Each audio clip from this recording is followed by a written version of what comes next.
Whoops, I accidentally went to the end screen there. Okay, hello everybody. Welcome to Dire Roll. I am your Dungeon Master, Jimmy Fitzsimmons. And, Nice. Unfortunately, Drake couldn't play today, so we're stuck with New Guy again. Okay. And not only that, but I scrambled to be here today, so that's why I'm eating soup out of a cup. And that's why we're late. Blame him. No, that's because of Jake and he was unprepared. Alright. Sure. It's okay, I only control the fate of all your characters, so laugh it up, Fuzzball. I'm a guest character. Kill mine and I'll just bring another one. Alright, speaking of killing characters, we are going to have a I'm anticipating a short session. I don't know how short. We'll probably get through the break and into the second half. But we have a cutoff point for tonight, and when we hit it, that's it. And then we will be back in January. We're going on hiatus for the... Let me make sure I get the dates right. I believe it's the 23rd and the 30th. Yes. Mm-hmm. We will not be here the 23rd or the 30th. We will be back in January. What's the date on the 6th? We'll be back on the 6th of January. And that, depending on how everything goes, yeah, that may be rather eventful. Stay tuned for, information on that. Tonight, however, we got a session planned, and we're gonna get through it, and we're gonna have fun. Okay, so we last left off. Our intrepid adventurers had just cleared out the fort of Offenborg, the keep, I should say, having finally killed Volundir the Smith in a very climactic battle, and in fact, I believe we left off on a bit of a dangerous moment because quite a few characters were unconscious and dying. Yeah. Okay, so let's kind of get that out of the way right quick here. The druid is up, and what do y'all's deaths say? Oh, Romulus isn't here. Let me check his sheet. He did succeed. He succeeded at least once, I remember that. Okay, he's got 2 successes under his belt. Okay, so let me put you on the map right quick. Caddy, you're just gonna pretend like you were here the whole time. Mm-hmm. Alright, so who do you guys get to first? Oh, I suppose if Caddy arrives on the scene, you guys can just like good berries and then a healing spell, first level healing spell, and get everybody up without worrying about dead, right? Cool. That's that. All right, so Caddy emerges. Victorious. We'll say she was protecting the princess. You said there's no princess. What? No, I didn't. Yeah, we met her last week. Oh. Way to pay attention, back low. I remember that's from another game, so yeah, I did. Okay. My bad. Yeah. So you guys come up and you. Okay, I guess we don't need the map anymore. And Romulus is stabilized, and Viral, you're stabilized. So you're both conscious. One of you ate berries. One of you got icy cold magic on your shoulder. A nice massage. Yeah. Yeah, I just want to say, as Caddy comes up, she sees Dro like over top of Romulus, and he's like trying to push the blood back in, like trying to scoop it back in. He's like, that is not functional at all. Actually, I don't know if either of them would be bleeding out per se, at least not externally, because he was using a flaming spear, so they're probably cauterized. oh, that's right. Yeah. Sorry. No, that's cool. He's trying to graft skin. Oof. Okay. So, after you guys are patched up, you look over the corpse of that one schmuck. Volundir? That's the one. Thank you. That one schmuck. It's been a long, The character you've made. life I've had, alright? I've had a long life. Same. And you guys make your way down the tower, and I should really pull up my notes, because... Great, thank you. Always opens on the wrong monitor. Well, nothing in your life can be easy. Correct. All right. The princess Behilda is still in her state of silence and deep melancholy. However, you guys hear through the window someone heavy metal footfalls on cobblestone has entered the fortress. I'm gonna have a look. See if I can. Okay. You peer out the window just in time to see. Oh, well, we lost Caddy. She'll be back, I'm sure. Yep. You peer out the window just in time to see a headless Northman enter the keep. So that's Behilda's brother, right? Yeah, that's the one who put you on this this whole expedition. One Okay. Prince Eggle. Go ahead. Dro is looking at Behilda and saying, "It's like, hey, dear, we killed that bedman. We got a ship waiting. If you want to come with us, we'll leave now. Just, he can't hurt you anymore. So it's a plus. Yeah. And then I'm gonna tell him that the headless prince is on his way. So maybe we don't have to deliver him. Oh, well, that's even better then. Yeah, I mean, your brother's here, so we'll just, you can go see him in happy times, and then we can just maybe leave here till we get it cleaned up a little bit. Pretty stinky, and there's dead people everywhere, and not the best place to be, having a baby. But well, we got a ship. You want to come? Yeah, agreed. Does she react in any way? Yeah. Without saying a word, and without even, like, her face doesn't change at all, she's looking at the floorboards beneath her. She kind of, like, raises a hand out towards Drosen and takes the dwarf's hand and then comes to stand and just lets you lead her off. She's still kind of almost catatonic. He's going to be petting her hand, like, all right, it's okay, it's all right. It's going to go down. He's some stiff. Like, he is very, like, he's treating her like a child, like a infirmed child. Sure.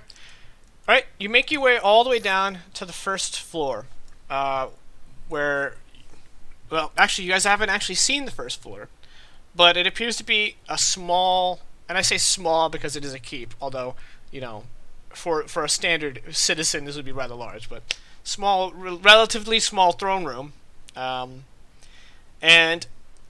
the throne itself is on a 5-foot ledge with stairs on either side coming up to it.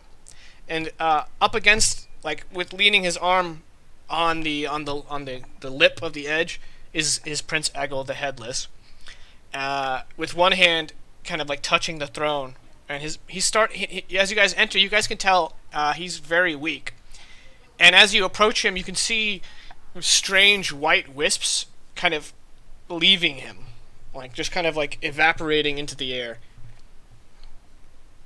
Prince Eggle, is that normal? I don't know much about headless, ghosts and whatnot, but kind of seems like you're leaking smoke. I'm fading from this world. Oh, that's not good. We can save you? Yeah, yes, we'll save. He raises his other hand and he says, "No." Well, dead attitude, but okay. His time has come. Dead attitude.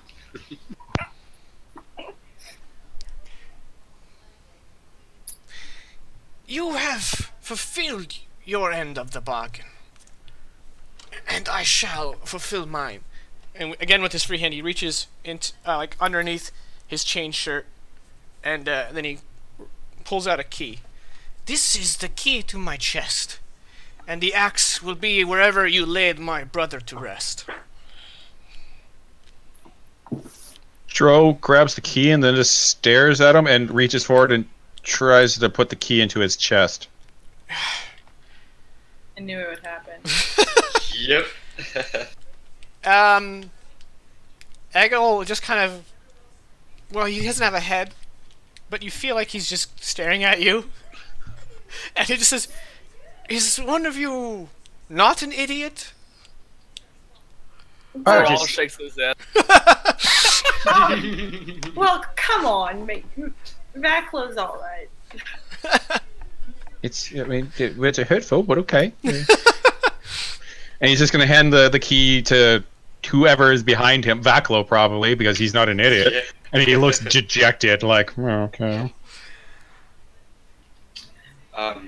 Does he notice his sister, or does Yeah. she notice In him? fact, or- once the key has been handed to Vaclo, he painstakingly pushes himself up and puts a gentle hand on his sister's shoulder, and then his body slumps over, and what you assume to be the last of that mist evaporates, and he's still. All right. So he told us about his brother's grave. No, his brother was Slagfitter. You guys re-killed him. He was a Draugr. So the axe that Slagfitter was wielding is the family axe. So one of you can just go upstairs and retrieve it. We just Okay. kind of slaughtered that boy. Yeah, you guys ended him before he even had a... No, he had one round. Yeah, I remember. Yeah. I'm glad the boss was And worthwhile. I rushed him. Okay, I'm gonna go retrieve the axe. Okay. So Joe's going to look at Behilda and say, okay, well, he as I said, he was alive. He's not anymore, but I guess it's not. We kind of knew he wasn't, but he's gone to a better place. Yeah, yep, okay. So you still want to get out of here, or you want to stay here? I don't know what's the customs. I am from the north, but not from here, so don't understand what's going on.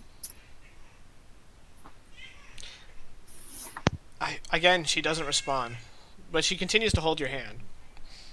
Dro, I don't think this is necessarily normal anywhere. To be fair. Vacla, since you have the key, while you're up there retrieving the axe, you go back, and if you recall, there was one chest in one of the rooms that was locked. I'm also gonna try Slackfitter's chest. Slackfooter's chest was open, and there was nothing of value. No, he meant his actual. God damn it. Okay, Yes. so you open Prince Eggel's furniture chest, and inside is mostly like fine clothes of his size and whatnot. However, in a velvet pouch, you find a silver ring with a small opal gem affixed to the middle.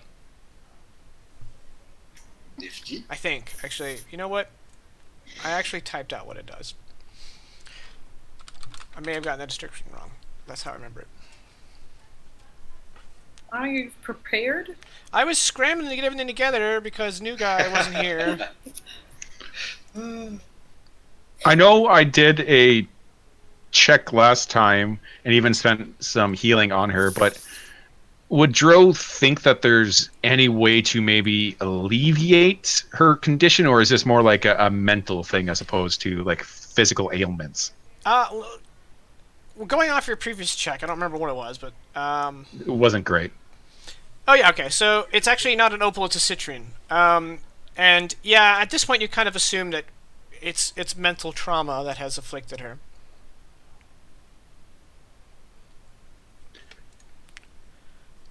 So he's gonna, after like still holding her hand and petting it and trying to be like gentle, he's gonna turn towards Romulus and say, "Is it possible that you could get a map to her mind, and then we could just, figure out what's wrong with her?"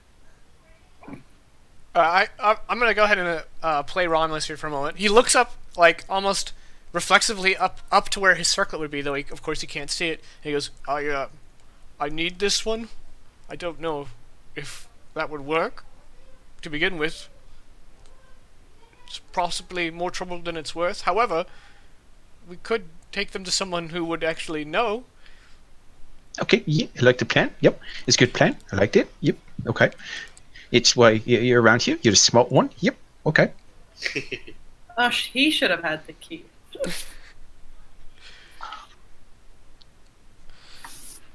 And All right. He's, Paxo probably comes down while your caddy's saying that, like, hey, I did deserve this key. Did you find the thing? Hell yeah. I'm gonna show everything. Hell Hell yeah! Backlow shows up. He's like, it's dope. Yeah, Come that on, came bro. apart. You know how it do. Sorry about that, but yeah, he's gonna show everything he found. Okay.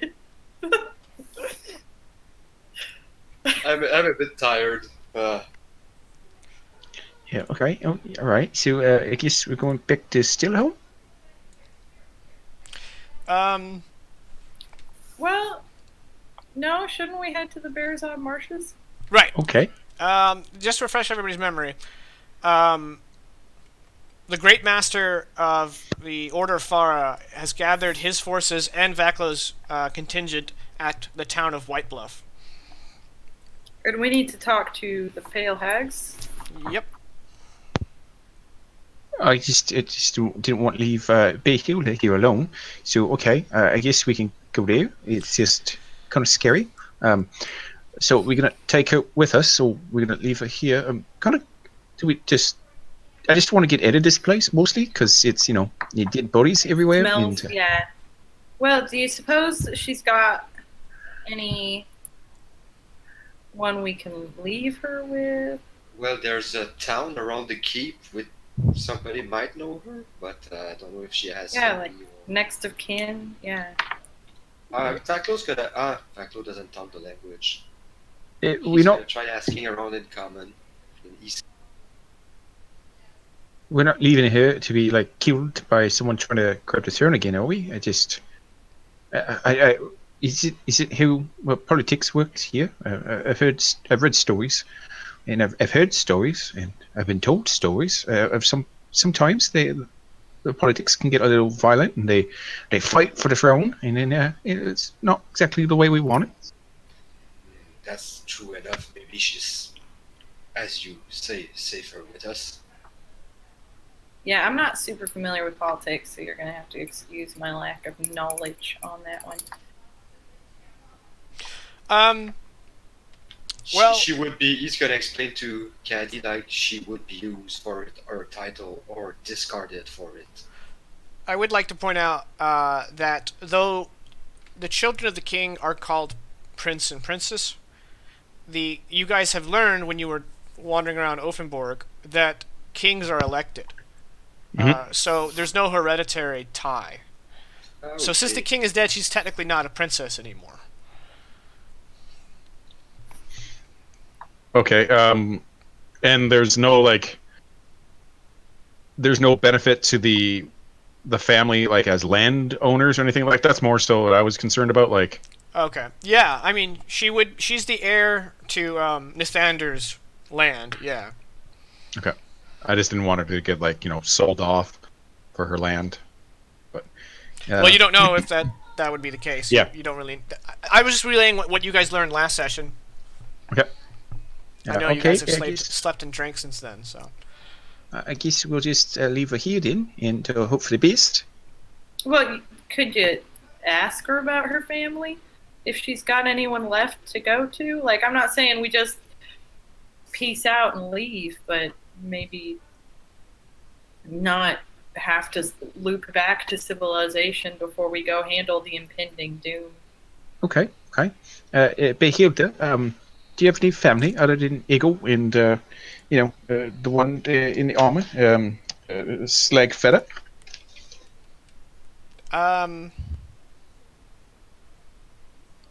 She doesn't respond in any fashion. Which is DM talk for he did not prepare for next of kin. No, that's DM talk for staying consistent. Thank you. Yeah. But Vaclo's gonna do a round at the inn. He's gonna try to Alright, so gather some. Well, actually, if you information guys are about- leaving the keep, you start heading down the winding footpath, and at the base of the footpath, right before it opens into the village, Bjarga Bearborn and his retinue have assembled. They're all kind of blocking your path, and they're waiting for you. So that's the unhappy one we've seen earlier with his mercenary. Vaclo's gonna take the lead, and he's gonna stop like 5 foot from the first one in front of him, and Oh, well, Bjarga's at can the head of the ask pack. them. Yeah. Yeah, okay. We would like to proceed. Give way. Bjarga has his arms crossed, and he looks up to the keep. He looks back down, and he says, "So the keep's cleared then. That it is. Finally." Well, I mean, it's no longer under the control of the blacksmith, but there could be zombies or whatnot that still are there. We didn't check it all, but at least there's no blacksmith, so that's good. He just shrugs. Now we can get down to the business of electing a new king. Is she the only Okay. survivor of Nithandra's heirs? Yes. We'll take care of her. Can I insight? Sure. Yeah. I don't even have my character sheet open, so this might be a minute. Haha.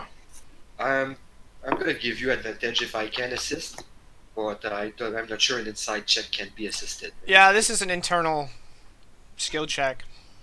I'm gonna try. Steve Vackle there. I don't trust him, dude. Yeah, you're right. I don't trust him.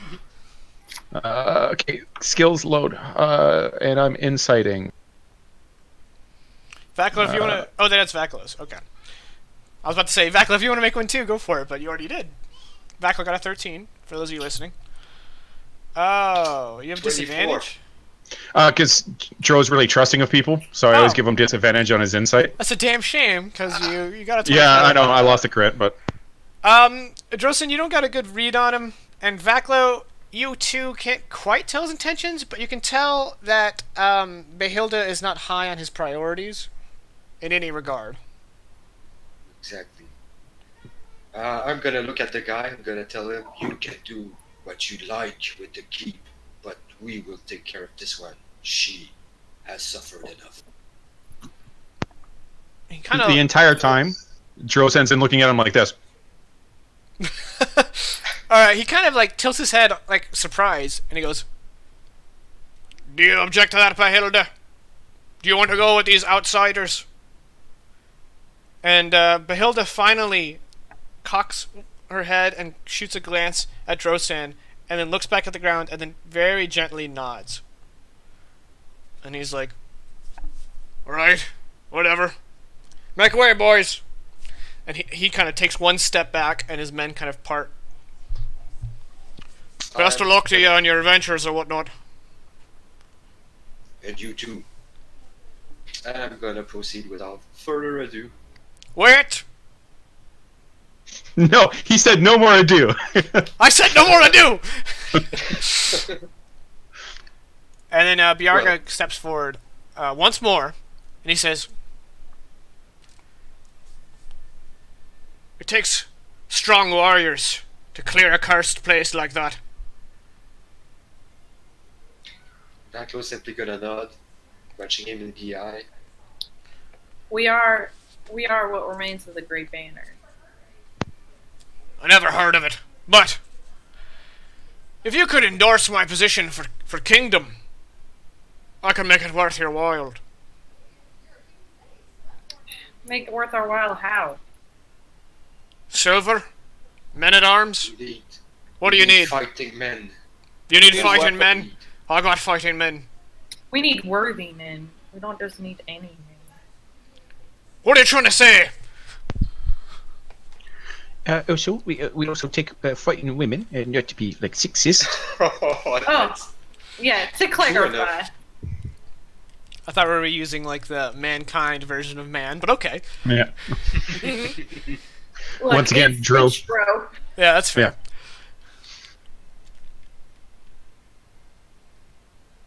Yeah. Well, we got some giants that we're trying to kill, so if you've got some fighting people, that'd be nice. Just take them and then go on a ship.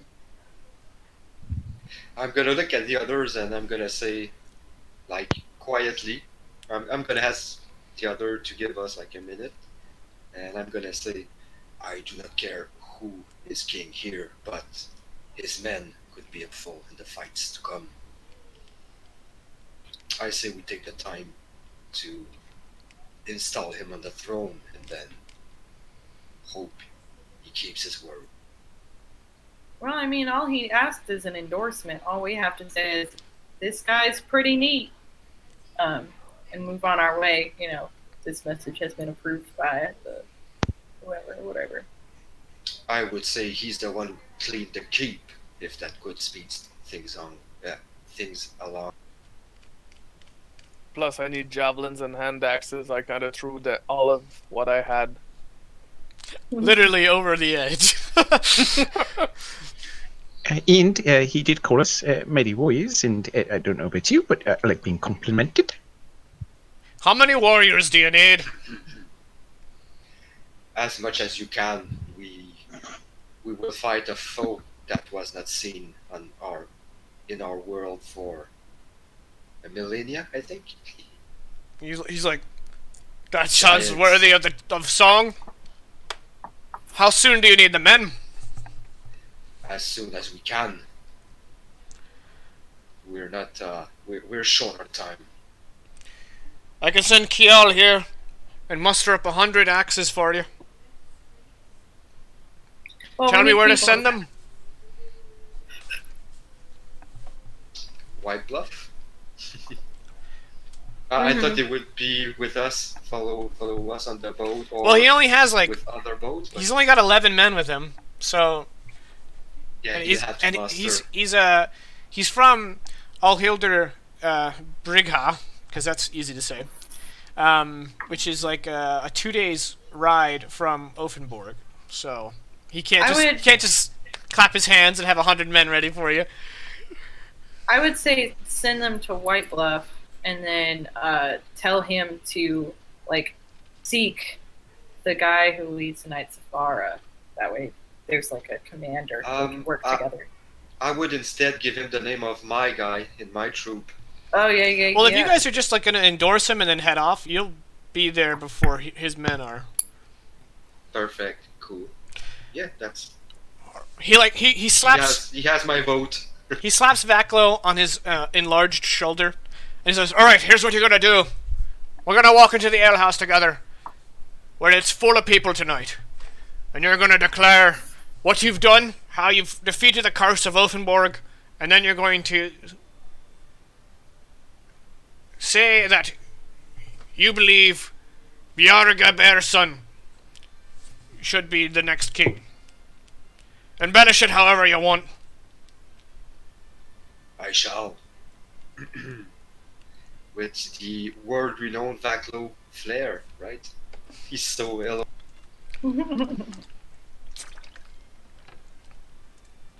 Okay, so you guys are gonna wait till the evening?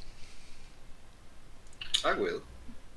Is there anything y'all want to do between now and then, or do you guys just want to move on along? We need to take a whole long time, but Varol will definitely try to replenish his throwing apparatus.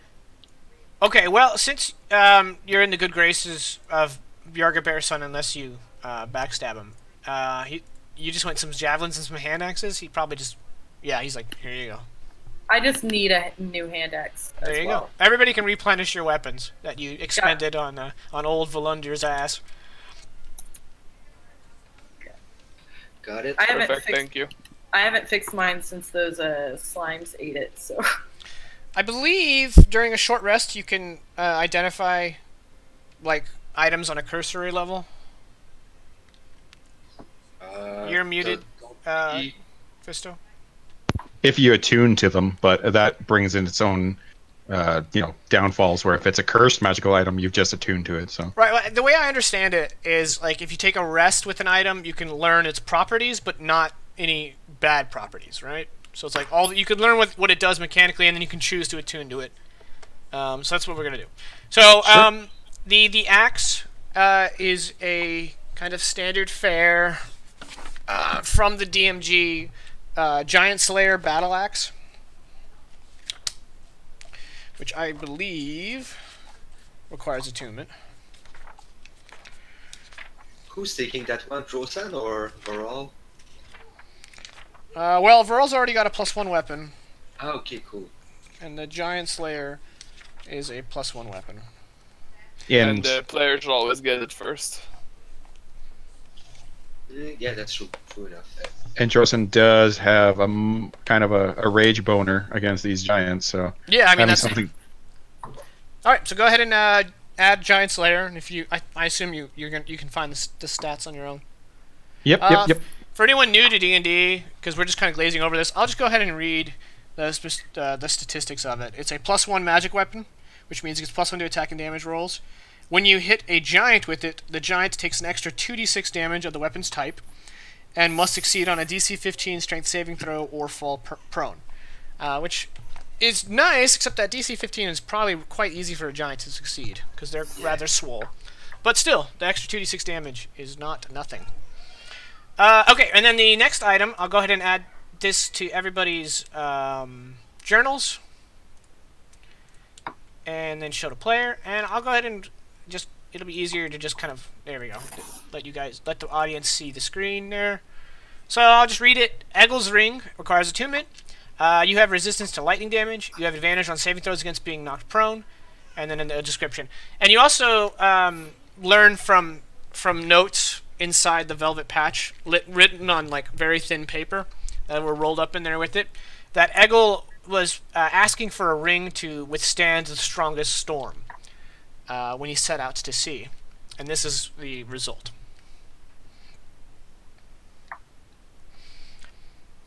I think that's the kind of saves of throws that I'm already good with. So if anybody else think that the ring could help them. I already have resistance to lightning, I believe. Yep, with your storm With my armor? dragon scale. Yep. Yeah. Ooh. So that leaves Drosan.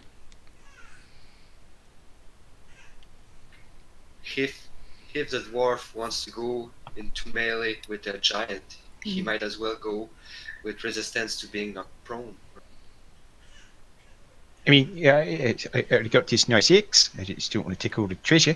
Yeah, we could give the ring to Romulus as well. Well, what we could do is for this session, Droson can wear it, and if Romulus wants it, you guys can just we'll just transfer Pass the it off. attunement over to him since he would have been here. Yeah. Is that good for everybody? Sounds fair to me. Good. Okay, cool.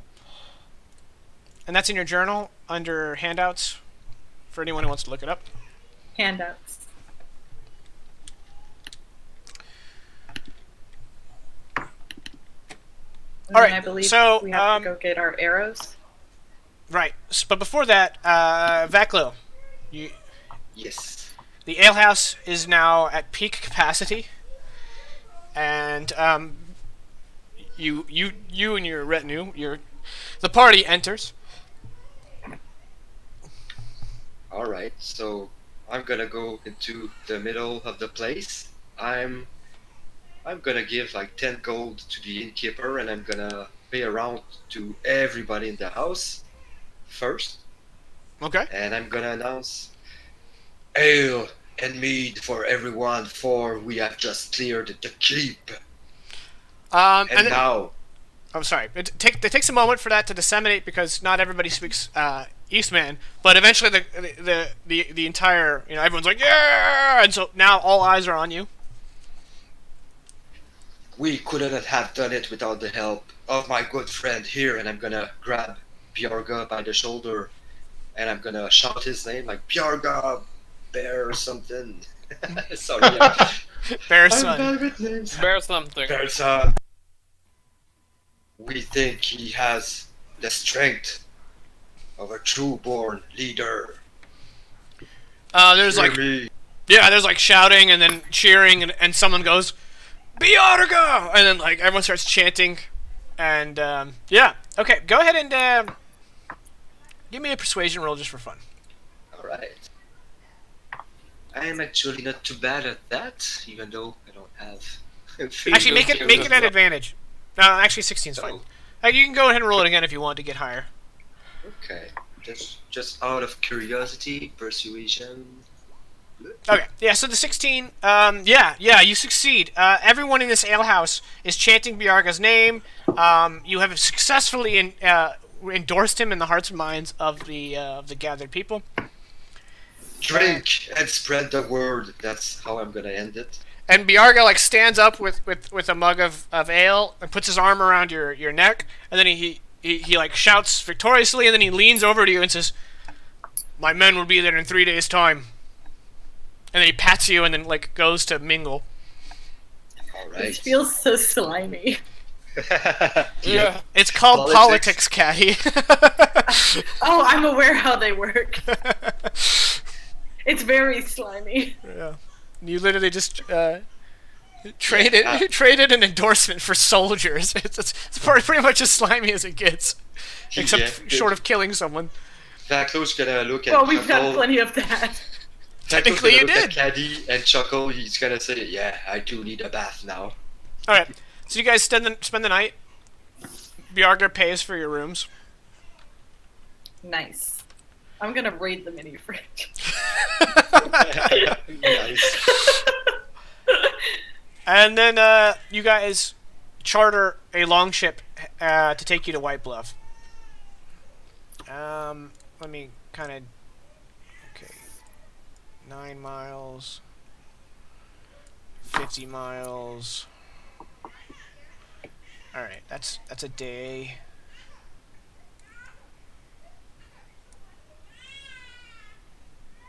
So it'll take about a day and a half to get to White Bluff by sea. Is there anything you guys want to do in particular on this long ship? Just tend to Behild and try to actually get her out of her shell. Okay. Or at least to talking. Like, maybe not completely out of her shell, but at least to talk. Make an insight check. Okay.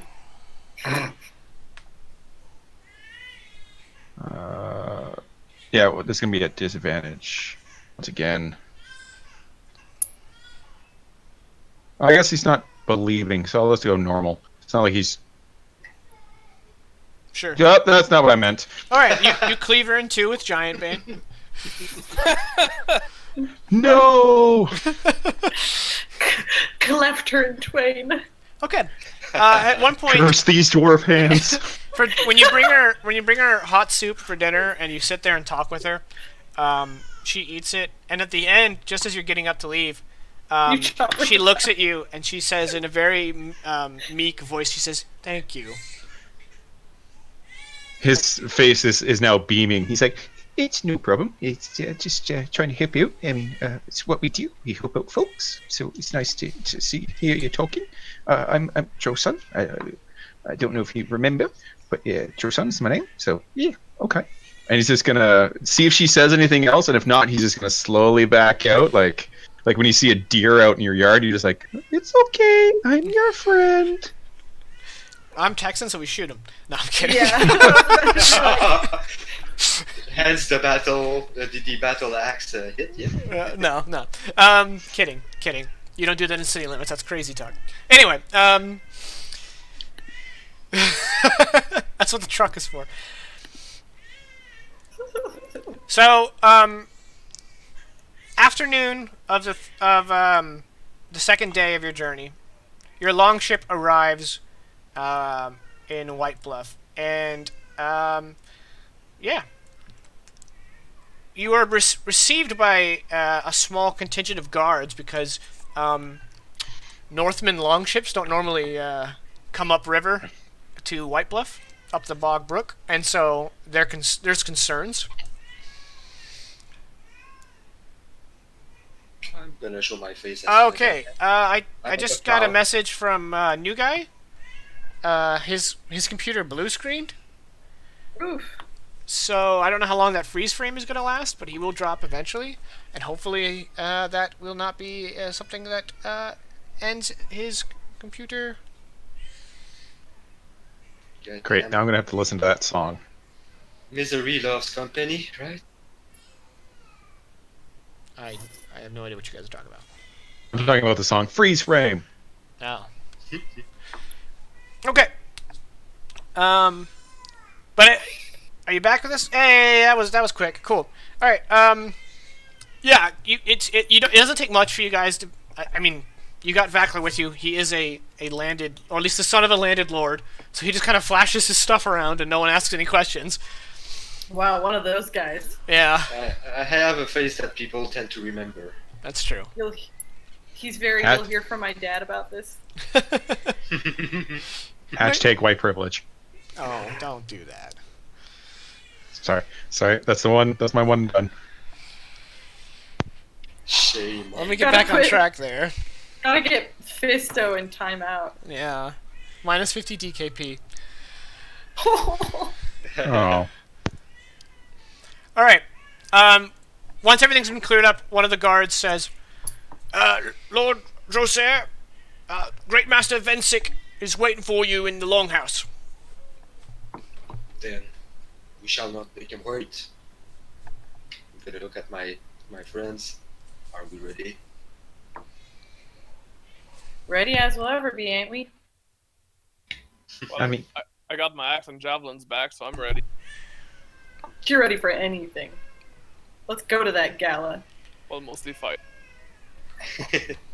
That gala. Alright. Show us the way, man. I'm gonna Okay. tell the He Please leads and you. thank you. Yeah, he leads you to a basically a long log house that's adjacent to the keep, and it appears that this place would normally house the town guard, but Great Master Vensic kind of rolled in and just took it over to house his men. There's a small section just within the door that's been made into a very cramped eating area, and the rest is packed to the brim with cots and soldiers. And the outside areas has a bunch of pitched tents as well. In fact, the town feels very crowded right now.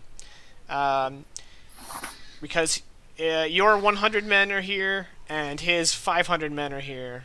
Actually, Oh, shit, wow. he is more than 5. I think, yeah, he's... I don't remember what I said. I think it was 500. But, yeah, he's... That's bad hygiene conditions. They're all gonna fall sick. Yeah, I mean, that's always a concern. Especially at... oh, and I should probably describe White Bluff a little bit. White Bluff is a walled town that sits on a precipice overlooking the Bog Brook River. And directly north, up against its walls, on the north side, is the Berzab Marshes, which is this kind of constantly misty swampland. Home. Yeah. That just kind of like, just at first glance, just kind of immediately gives off the impression of danger. White Bluff itself is ruled by a baron who is kind of like has an iron fist philosophy. And it's part of Wymeria. Yes, yes. Okay. 1 second, I'm gonna have to mute myself. The traveling karaoke van just pulled up outside of my apartment. I need to Traveling mute karaoke. That's... that. Yes, Wow. it's a thing. I'll be right back. So, Okay. Anyway, so- where were we? you guys are in the longhouse, and sitting at the foot Were of we this... supposed to go back to get those arrows Oh, yeah, I completely for glazed that past that. quest? Yeah, your longship stopped off at Cataran's house, and you got half a quiver, so 10 arrows of dragon slaying arrows. I'm gonna assume those are for me. Those are, yeah, I'd reckon you'd make the Nobody most else use of them. Okay. You You want to just send me the stats over the chat? That way we can move on. I don't have them on hand. But I can read it off real quick. So, an arrow of slaying. Whenever you hit... If you want, I can link her to them. Yeah, go ahead, and I'll just go ahead and read it aloud for the audience. Whenever you hit a dragon, in this case, with one of these arrows, it has to succeed a DC 17 Constitution saving throw, or you deal 6 D10 piercing damage in addition to your normal damage. And if they succeed, they take half. Jeez. Yeah, Okay. they wreck dragons. And you have 10 of those arrows.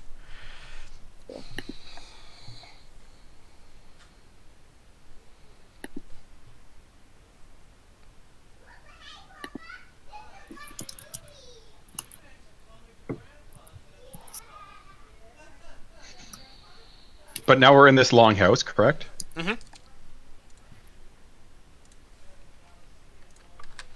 And sitting at the top of the head, thank you. Sitting at the head of this one of these elongated dining room tables is the Great Master Vensic. He's looking a little more rugged than when you met him at Stelholm, and he looks past he's got his hat situated like on one of the posts of the chair, and he looks over at you, and he's kind of got black shoulder-length hair and a black beard with salt and pepper kind of look. And he looks over at you, and he just kind of just beckons you. It's a short distance between you two, so you guys march over, and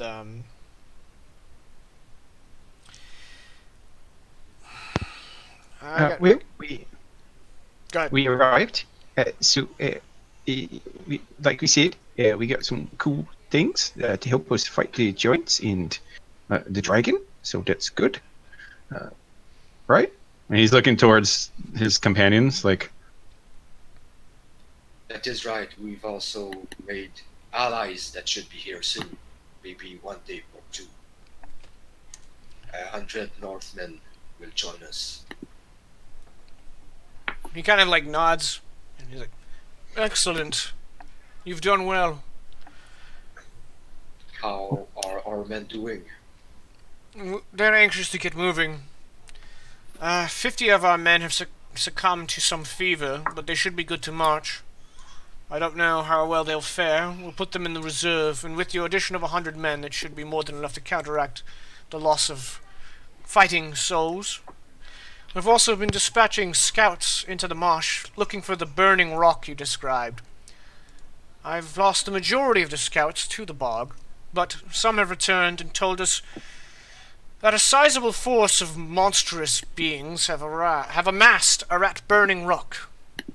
Approximately 100 elves, 100 Burning Wake orcs, 100 kobolds, some 50 half-ogres, and a small, perhaps half-dozen retinue of frost giants, which would be the largest concern.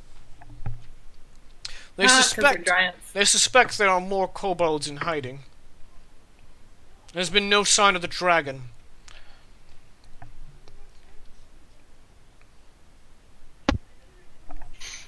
Okay, well. Go ahead. Oh, I mean, I just asked if there were more scouts, like, are we waiting on more scouts? Is that all they've gathered? Well, until we secure safe passage from the pale hags, I don't want to sacrifice any more men. I've lost nearly a dozen scouts. Yeah, that was my concern. Yes? Are we planning on leaving today? Because if not, then I could probably help out these sick men and maybe get them back up. Oh, sorry, I'm losing my voice, so. That's all right. He says, well, I'd like to march as soon as your Northmen arrive. Okay, so we got a day or so I could take a look at your men, maybe get them back out and healthy. I'd appreciate it. I don't know who you are, but... Oh, that's right. Last time you saw me, I was a rabbit. I beg your pardon. And then he's gonna look at him, and then his skin ripples like a pond after a rock been thrown in, and then back into the rabbit. And he's just gonna wiggle his nose at him. Some of the knights like reach for their weapons. And he's like, and Vensic's like, interesting trick. And he's just gonna hop a couple of places and then look around. Well, if this rabbit dwarf wants to treat my men, I don't see a problem with that. Yeah, he's a good healer. Give him a chance. I'm gonna look at Rabbit, hoping he turns back into a dwarf. Last time it took a while. Well, he was feeling the strong. Small Miss Cattywampus. It's time for you to deliver. We should make arrangements with the Pale Hags as soon as possible. I was about to ask if y'all had any scouts go missing in any particular area. Well, that would require us to have scouts come back and tell us where the scouts went missing. Well, you know, if you were smart, you'd know where you would sink your scouts into, and then base your information off of that. He starts rattling his fingers on the counter, on the tabletop, impatiently and a little bit annoyed. I thought you said some of the scouts did come back. Yes. No, that was PR. Okay. Yes, some of the scouts did come back, but they weren't all Okay. together. They've been scattered yeah. looking for the burning rock. Yeah, so if he sends a scout in this direction, and then a scout in that direction, and then a scout in that direction, and the scout in that direction doesn't come back, then you know where they are. Okay. Yeah, he kind of calls for a map, and they kind of like draw arrows of like, that's where they died-ish. That's where they died-ish. It's incredibly vague. It's just more like compass directions of like, they went that way and they didn't come back. Yeah, no, that's good. That's better than, oh, They're dead. What do we care? what rough direction is better than somewhere in this country. They went that way.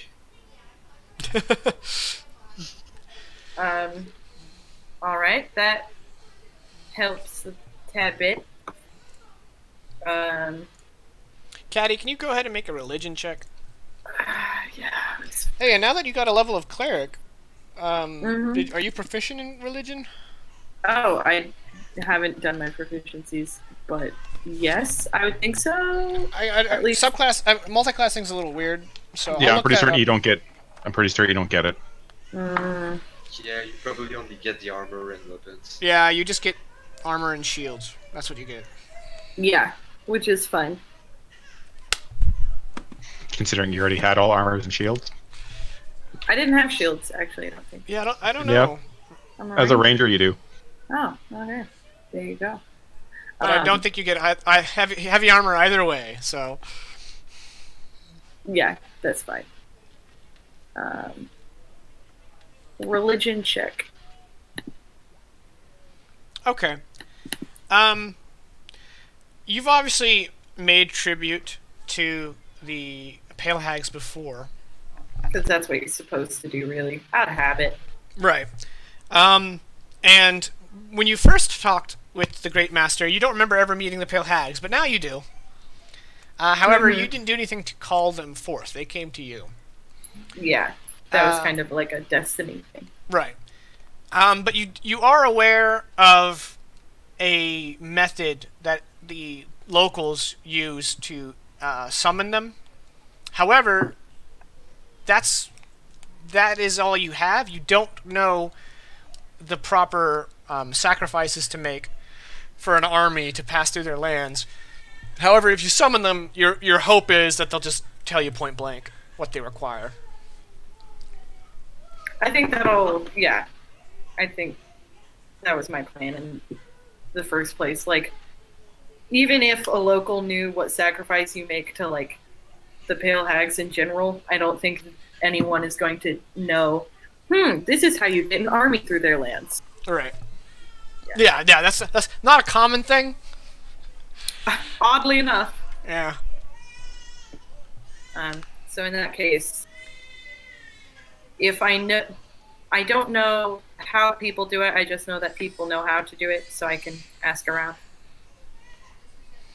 No, I mean, this is White Bluff. This is the town of White Bluff is the people who don't want to be in the marshes live in White Bluff. Yeah, fair. So the bog folk that live in the marshes, they don't do a lot of interaction here. Some of them might come to trade, but there's a very large cultural divide between the bog men and the people of White Bluff. Yeah, well, I'm not super fond of the bog people myself, but Yeah, I'll they're weird. probably. Well, you know, they're infringing on the beautiful natural wonders of the bog by living in it, so I don't like them. But we'll go. Yes, PR. We will wrestle a gator and find some bog people. Maybe go noodling. It'll be a good time for all. That's how you do it. Yeah. Yeah. The hag's like, we require you to noodle. We require 18 pounds of crawdads. That's me as a hag. Yeah, so I guess I'm gonna pull the crew. I'm gonna assure what's his face and pull the crew aside and be like, "All right, we gotta make a plan." Okay. While you're doing that, I want to do a quick aside with Drosen. So Drosen, you head off to where the sick are being held, and you're muted, and you I notice. said still as a bunny. Oh, okay. Well, you notice some women and men in these sort of religious, very minimalist, but obviously of religious significance, wearing light gray robes, and they are treating the sick, and they are wearing, like, embroidered on the front of their robes, a symbol that your character is obviously not familiar with, but it's obviously a symbol to some deity. Okay, so he's gonna hop up next to them, and then just start squeaking in his rabbit voice for a good 30 seconds before he transforms back into his. It's like, hey, I forgot it was rabbit stew. So as I was saying, it's what are we doing? You're trying to help these folks, or you're trying to make them worse? I'm assuming you're trying to make them better, because it would make no sense for you to be doing this out in the open. So I guess it's trying to make them better, right? Yeah. The religious medics are all taken aback by your transformation, except for one woman. She seems fairly young, in her 20s, but she doesn't seem to be shocked by your transformation. What kind of rabbit do you transform into? It was an Arctic hare, so just white rabbit. And she comes over to you and she says, "You're the white hare." I got red hair, but I mean, yeah, I guess so. He seems like he's trying to just like agree with her, just to be friendly. And then she says, "White hare," as in like white rabbit, in Dwarvish to you. Oh, well, yeah, it was alright. Sorry, yeah, it was already. Yep, that was me. Yep, and I was white, so good eye. She turns and she says, "We are of the cloister of Arena." He's just gonna nod and smile, like as if he knows what that is, but he doesn't.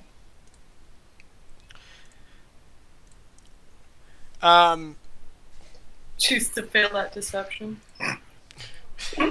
And then she says, "We are trying to cure these poor souls who have become afflicted. There seems to be more than one disease amongst their these men, these soldiers. But now that you've come, hopefully we can find the correct remedies." Well, I'm trying to help. I'm not exactly the best, but with your help, I think that if we get together and then put our minds to it, whether we should be able to help them, or I guess no. I guess that is the other possibility, but I'm hoping that it's not. So I'm hoping that we can help them. Well, let me bring you up to speed. And then she kind of takes you and she starts doing things. Are you going to start using magic, or do you want to like make a medicine check? What's your He'll start with medicine, but I mean, if it seems like there's nothing natural, he will summon his friendly spirit and then hope that works. And then if that doesn't work, I don't know what he's going to do. Okay. Go ahead and make a medicine check.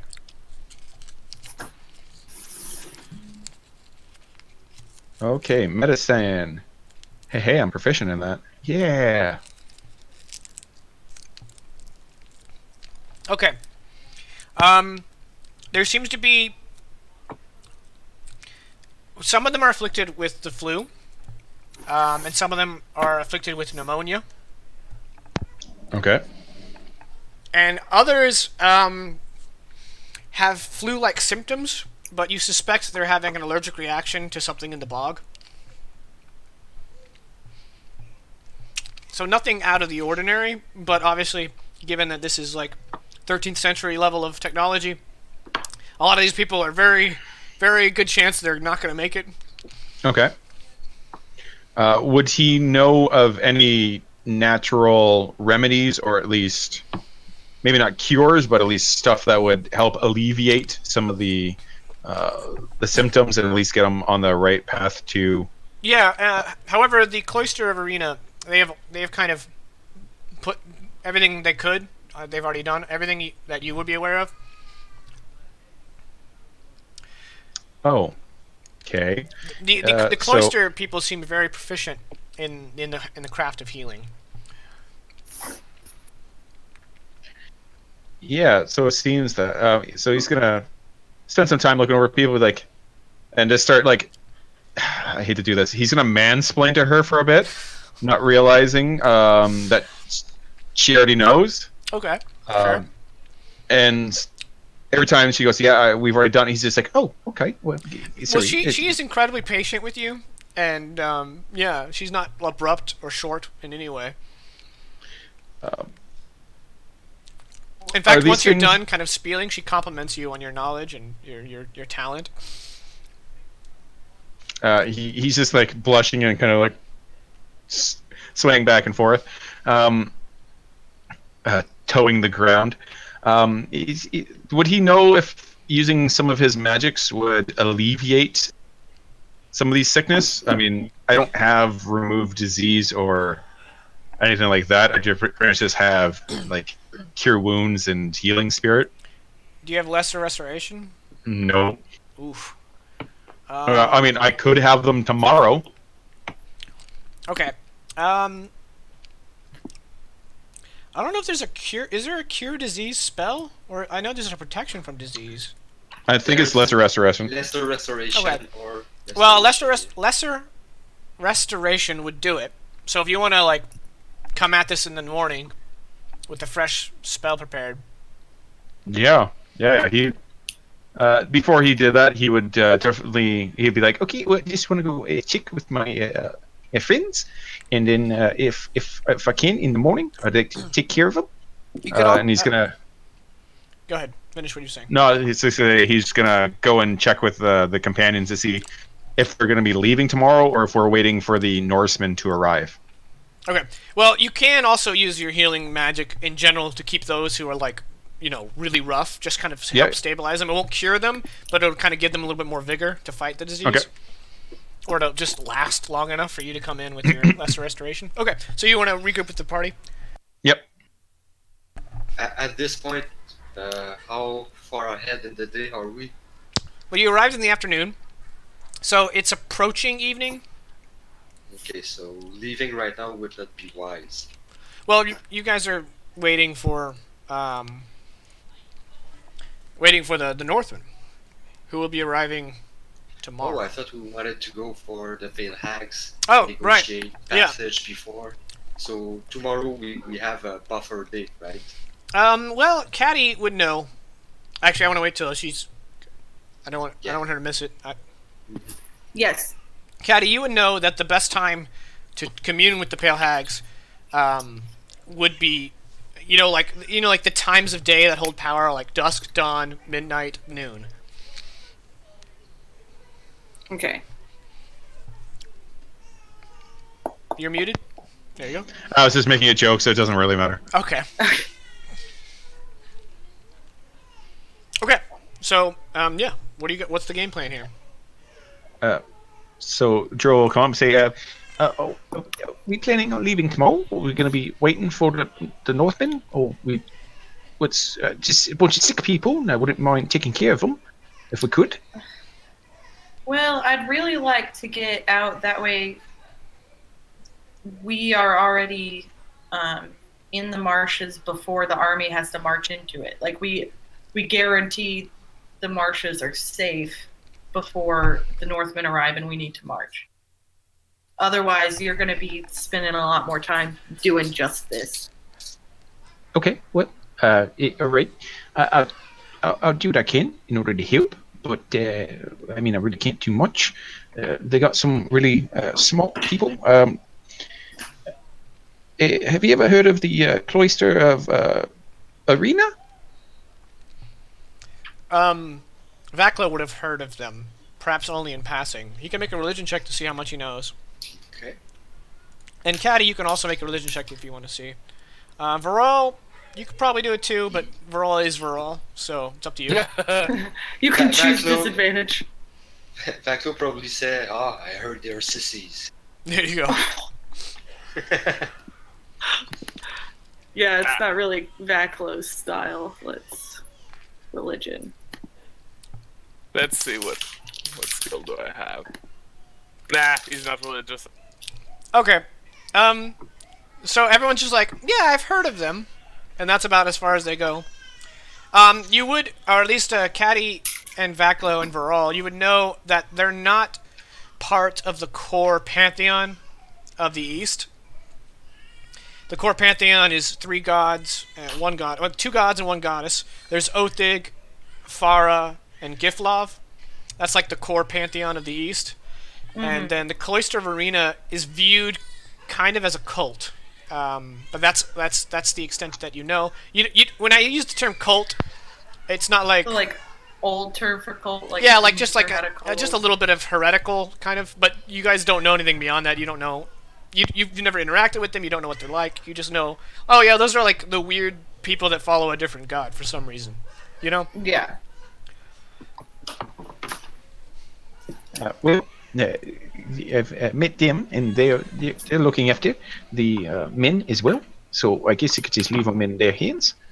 Right now, I'm kind of set up to fight more giants than I am to help sick people. So I just needed a day. But I mean, if we're not going to take it, it's all right. It's all right. Vaclo's gonna defer to when Caddy wants to leave. Simply. So is there a good way to leave White Bluff into the marshes, or do we have to like There's go a northern very gate. far to... Yeah, so they do have a northern gate into the marshes. And they have a road that's not well kept that goes and branches off towards the nearest villages of bog people. But again, they're not well kept and not well traveled.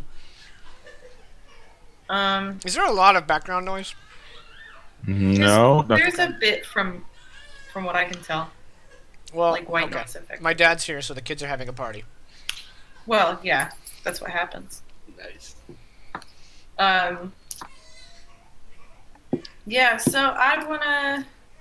What time of day is it now? It's late afternoon. Okay. I'd like to head out just about as quickly as possible so we can figure out how to do this, and, you know, when the time is right, go ahead and get in contact with these women. Okay. So, like, as soon as y'all are ready, I'm ready. Yeah. Vaclo's gonna recommend to Drosan, like, maybe we can heal the soldiers on the march, you know. Okay. Yeah, I guess we could do that. Yep. Could do that. Let's hope they survive.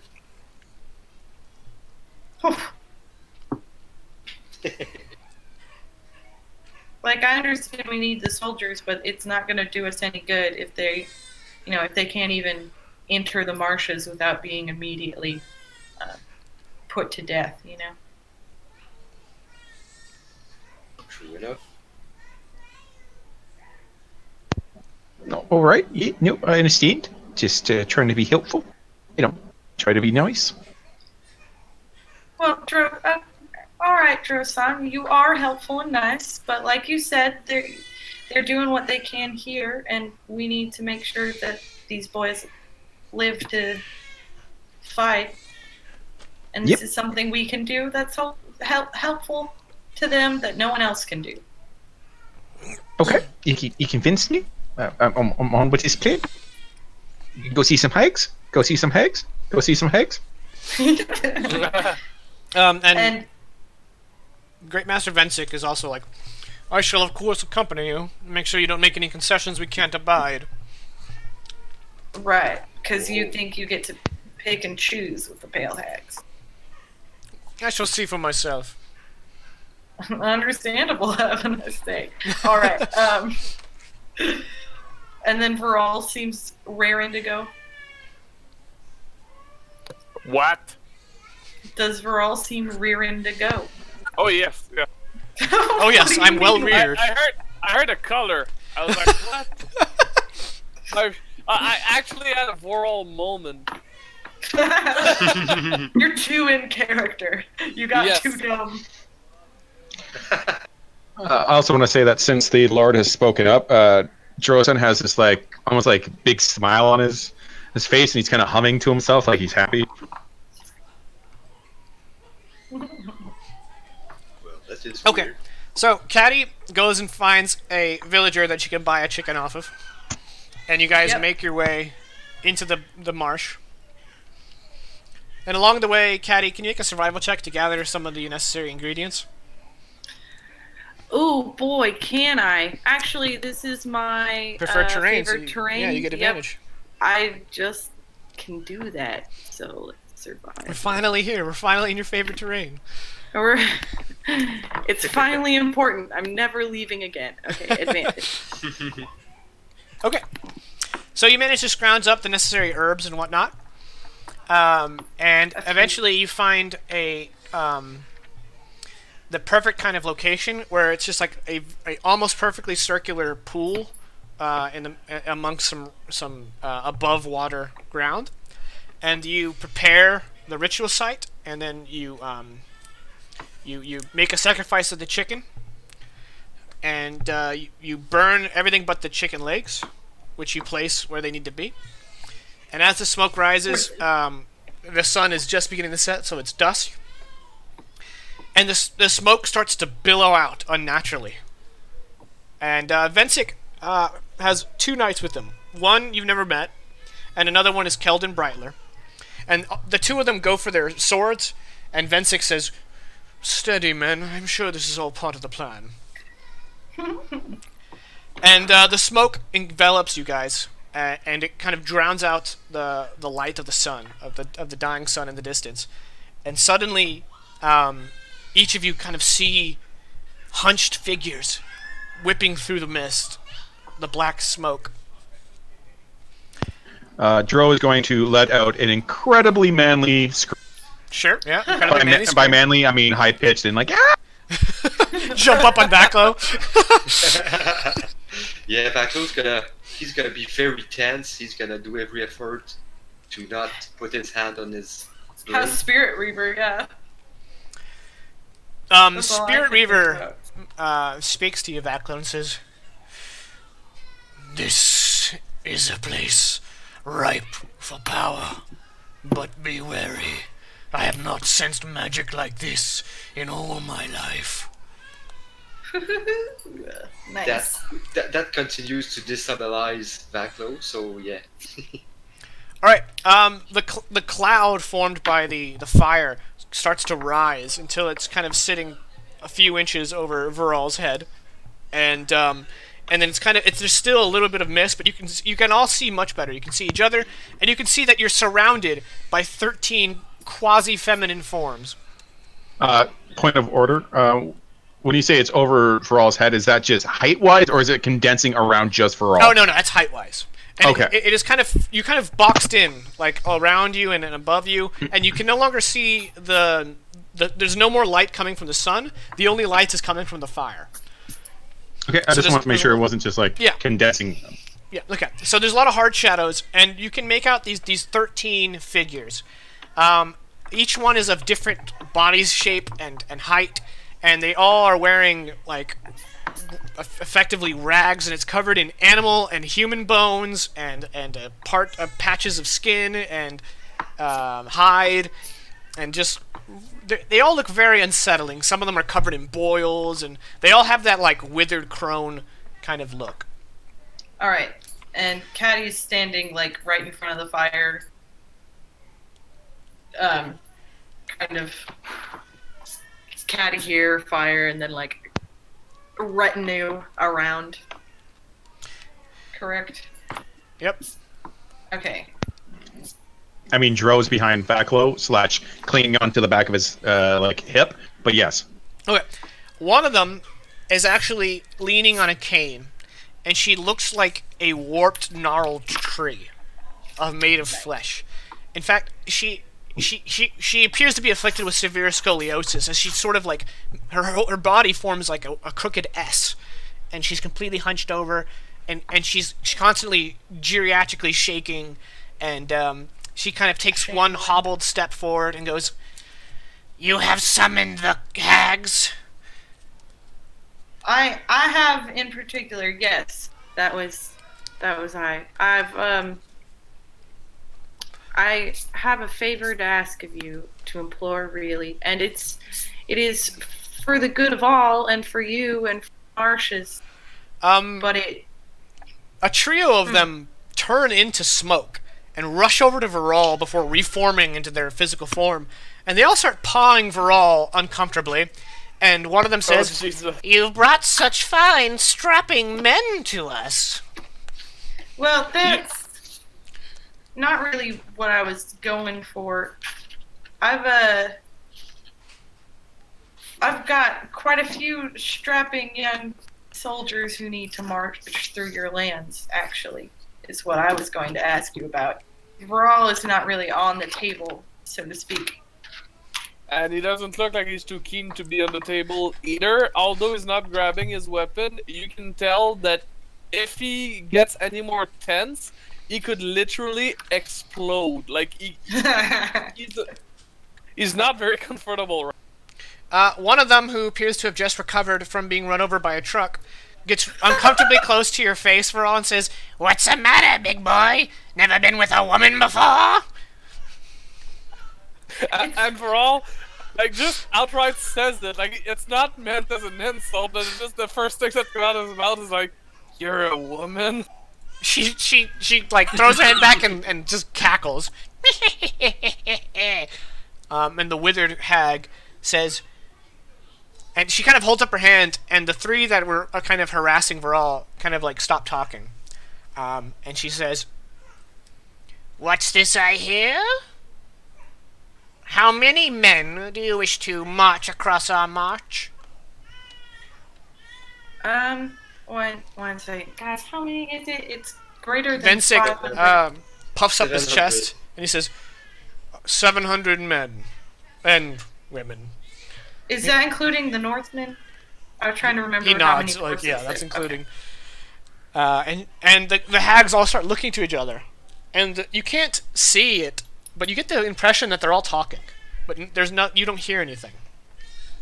And they're all glancing amongst one another, and this lasts for about a minute. And you guys kind of sit in awkward silence. And Viral still has these three hags, like, just kind of, like, hanging off of him like wet clothes. And they're still involved in this kind of conversation. And finally, May the I withered one. interrupt them? You can, but you would also be aware that's probably not a good idea. Okay, then I won't. So finally, the withered hag says, "We've never permitted such a large force. Would this have anything to do with that sweet young boy Grennan and his elves and all his other friends?" Oh, you're familiar with them. Yes, it has something to do with that whole situation. Also, the dragon and the impending doom, and the orc who plans to burn the marshes pretty much to the ground. This one hag, who is squat so low that she's probably the same height as Drosen, and she's rather rotund. She goes, "Oh, that Mekfo Cogblon, what a gentleman!" Yeah, that one. You know, he's got kind of plans to destroy the thing y'all are meant to protect. That one. Another one of the hags says, "Oh, dearie, the marshes have not been affected by the alignment in several millennia." Oh, well, that's good to know, because I was really worried about And then another one says, "But the rest of your places will be laid to waste." Well, yeah, that seemed kind of obvious. I appreciate you clarifying, though, because I wasn't sure if there were other areas, like the marshes, would be exempt from the annihilation. The withered one says, "Do you seek to end the cycle of alignment?" I'm not seeking to end the cycle of alignment. I just... Look, y'all know me. We're familiar with each other in a way, and I have always valued the the proper order of things so strongly. I've loved these marches since I was able to walk in them. I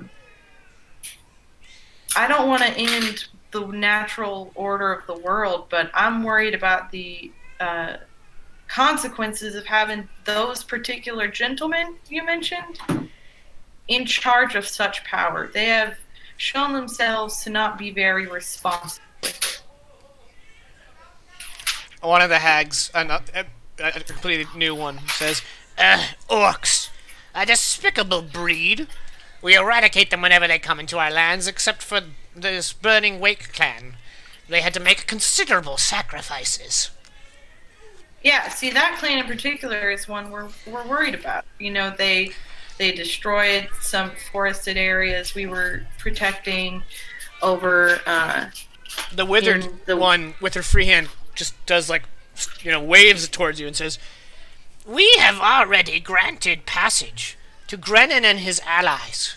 They have made the sacrifices we demanded of them, and they did so with no hesitation. Why should we permit an army of 700 to attack those who we have granted our protection?" Well, you've granted them protection from yourselves. That doesn't mean you've granted them protection from us. Let us and this Grennan make our peace on our own way. You are not responsible for protecting them from the people they have purposefully and actively wronged. Shouldn't they have consequences for their actions? Shouldn't that align something here? We will make our sacrifices. We will do as you ask. We have so much respect for you and your power. One of them, 7 feet tall, skin, bones, and nose cartilage, and that's it. With really kind of patchy long hair, links over to Vaklo and puts his hands on her, puts her hands on his shoulders, as lopsided as they may be, and she says, "What about you, crooked one? What's your take on all this?" We should. He's clearly very not at ease. You can hear a shake in his voice. We humans should be allowed to defend our lands, our lives. And these, they burned, they destroyed everything. They never have we been so disrespectful of the land we live in as they have. So you would want to stop the alignment? I would lay my life for it. There's like a ripple of cackling kind of washes in a circle around the hags, and the withered one says, "Caddy Wampus, little one, little young one, if we were to allow you this privilege, we want you to end the alignment." End it. But for what purpose? Before humans walked these lands, there was a great and powerful pact signed between mortals and those above them. This pact is directly tied to the alignment, and we believe it is time for the pact to be broken. What did this pact entail? I'm not about to agree to a deal I don't know I'm signing. You misunderstand my words, little one. Those are our terms. If you wish to march your army, you must end the alignment. If all 4 keepers are chosen, then we will bring our wrath upon you, and we will spare no mortal the alignment's wrath, not even the humans that live here. Is it possible we could just make some sort of trade? I don't think that's how this works. Drosan, I think this is pretty much it. Oh, okay. It's got a rock that's really nice. Just what maybe we could try it. I think that's the. You know what? We can put a pin in that idea. Okay. Just throwing it out there. Is it a suggestion? The short, rotund one wobbles up to Drosin and says, "You've got a pretty bauble." Yeah, I do. It's from the north, where I'm from, but not like Northman North, just north. You can tell them you're a Northman. I think it's fine. He's still confused at this point about who he could tell that he's a Northman and not. That he's just sticking with that. So he's just gonna pull out this like really nice quartz rock that he's found just in his journeys. Like it's no value.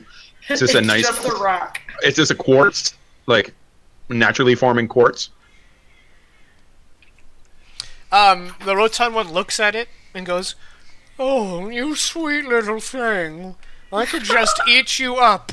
And her words are extremely unsettling to all of you, as you strongly suspect she's not making an idiom.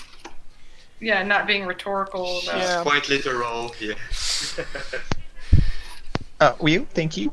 You're very nice yourself. It's you're a little scary, but I mean you're still nice. You talking to us instead of just like going "Arr!" and it's just nice. So, yeah. Should I interest you in this rock? Vensic is just kind of like disregarding you as a petulant child at this point, and he says, "Of course we will end the alignment. We have no interest in seeing our kingdom burn. I can't speak for these adventurers, but since I hold the majority of men under my command for this engagement to come, I assure you the alignment will not be complete. We will not allow the 4 keepers to rise." Y'all hear this guy? He thinks that he doesn't need us to do it. All right. Yeah, we'll end the alignment. I was about to ask what his opinion was on, but he clearly voices that without asking. One of the hags says, "Very interesting choice of words, Mr. Great Master. Very specific. We like when people do not mince words." And the withered one goes, "There is one more thing you must agree to. Oh no. You must hunt a deer, flay it, mount it, and carry it before your soldiers."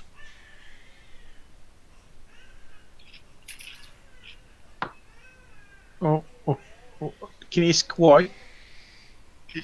"Because we ask of it. It must be a male deer, a buck." I think it's probably got to do with making sure that they know which of the soldiers we're bringing into their land are ours. And then yet another one says, "And it must have an odd number of points on its horns." Oh, well, now they're just being ridiculous. As long as it must not have eaten a shrubbery recently. So the withered one kind of does this sweeping motion with her hand to all the other hags, and they all, lips shut. She says, "Those are our terms.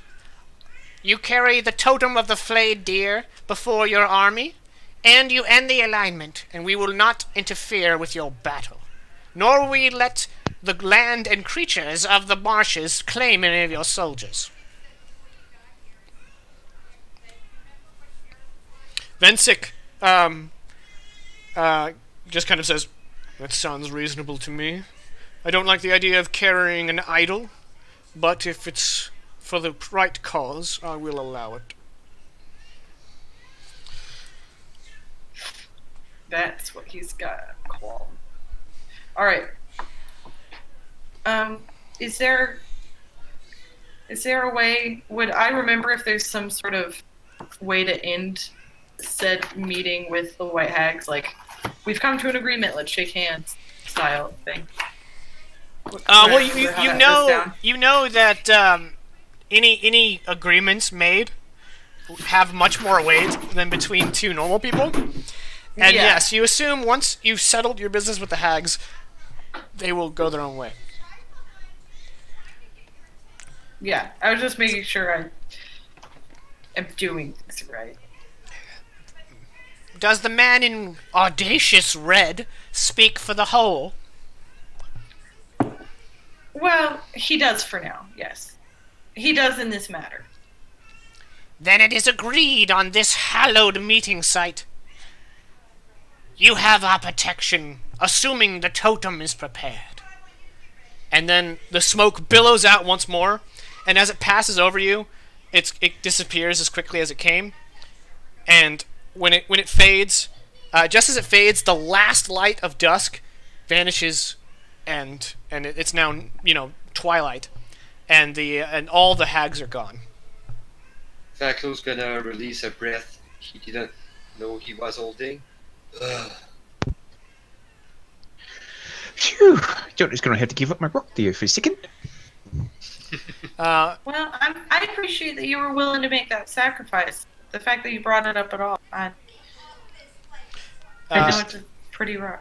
Great Master Vensic says, "Well done, Cattywampus, you've delivered on your promise. Now, I assume you'll be fetching us a buck." Oh, I'll be fetching? Yep. Yeah, that's fair. Alright, I can do it.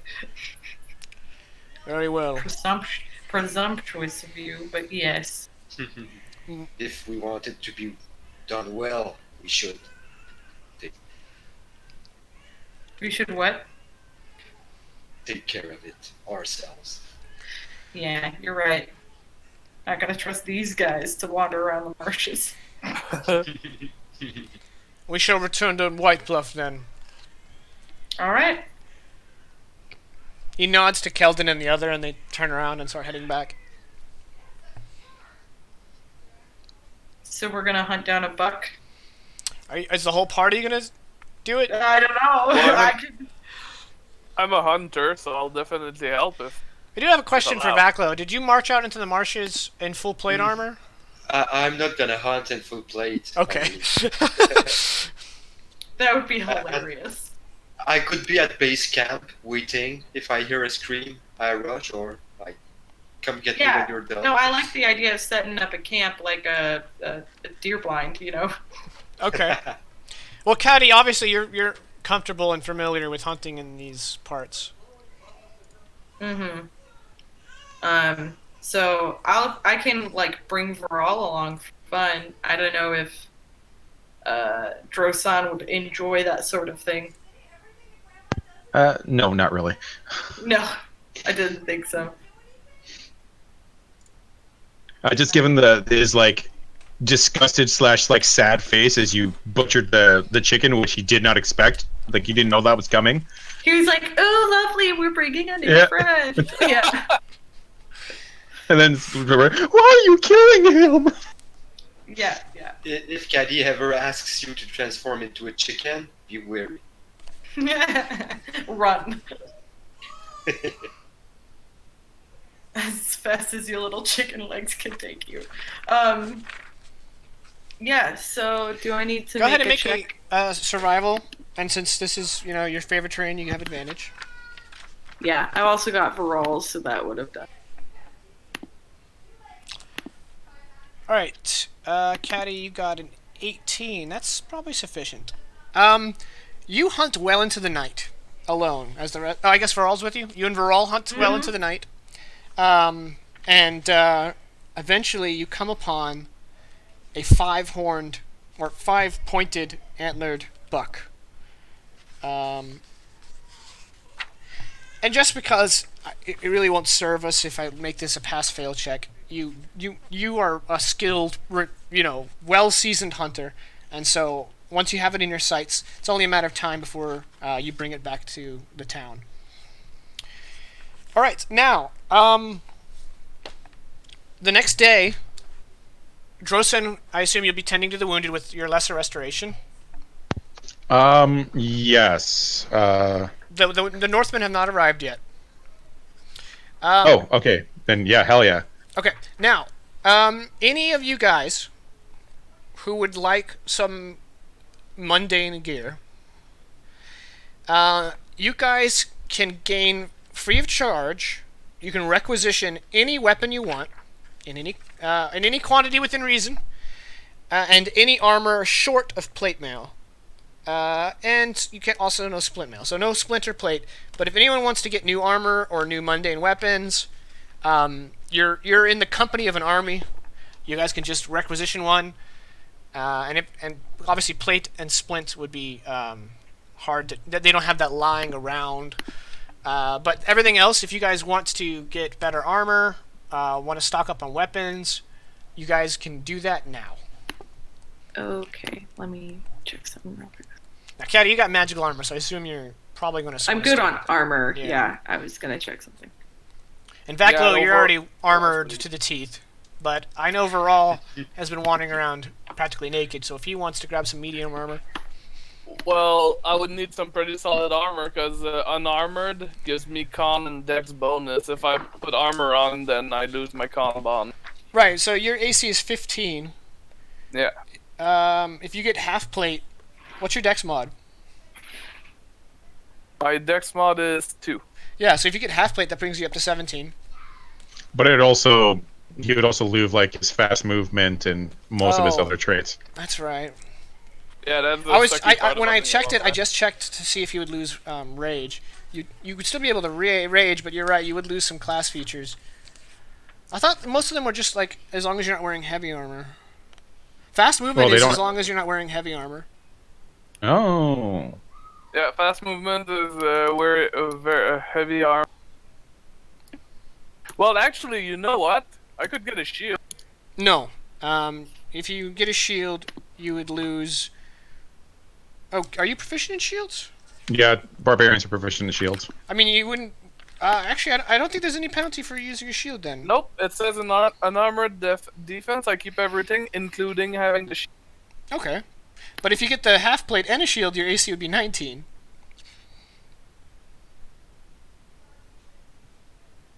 I don't see a downside. It just doesn't. It doesn't make a ton of sense for Viral to wear armor. Okay, I mean, like, you can make a character choice and I'll stand by you, but I'm just making sure you know your options. He might want armor though, facing like a dragon or a giant. Right. This is going to be a pitched battle. So like this is like the moment in Helm's Deep when everyone's getting their chainmail on and shit. You know? Yeah. So basically, what happens is Viral looks at Vaclo, and like he was basically offered like the armor and stuff, and Viral at first is like, I don't need armor. Like I've been doing pretty fine with myself.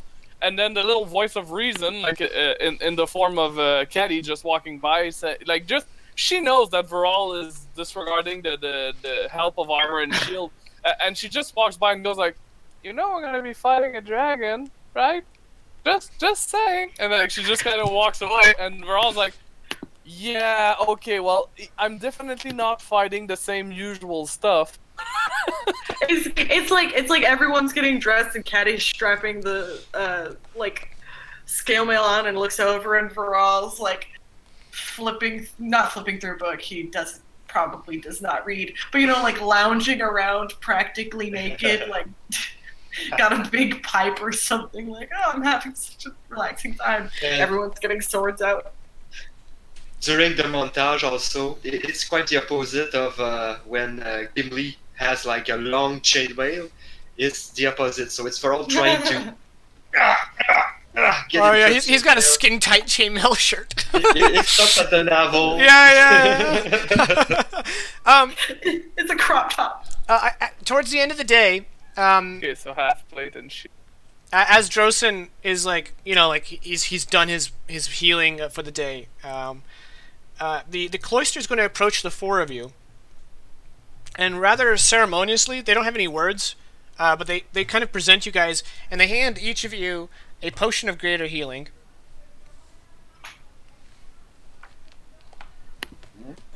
Nice. And they hand each of you a foggy gray tincture. Actually, they don't hand it to each of you. They only hand it to Drosen and Caddy.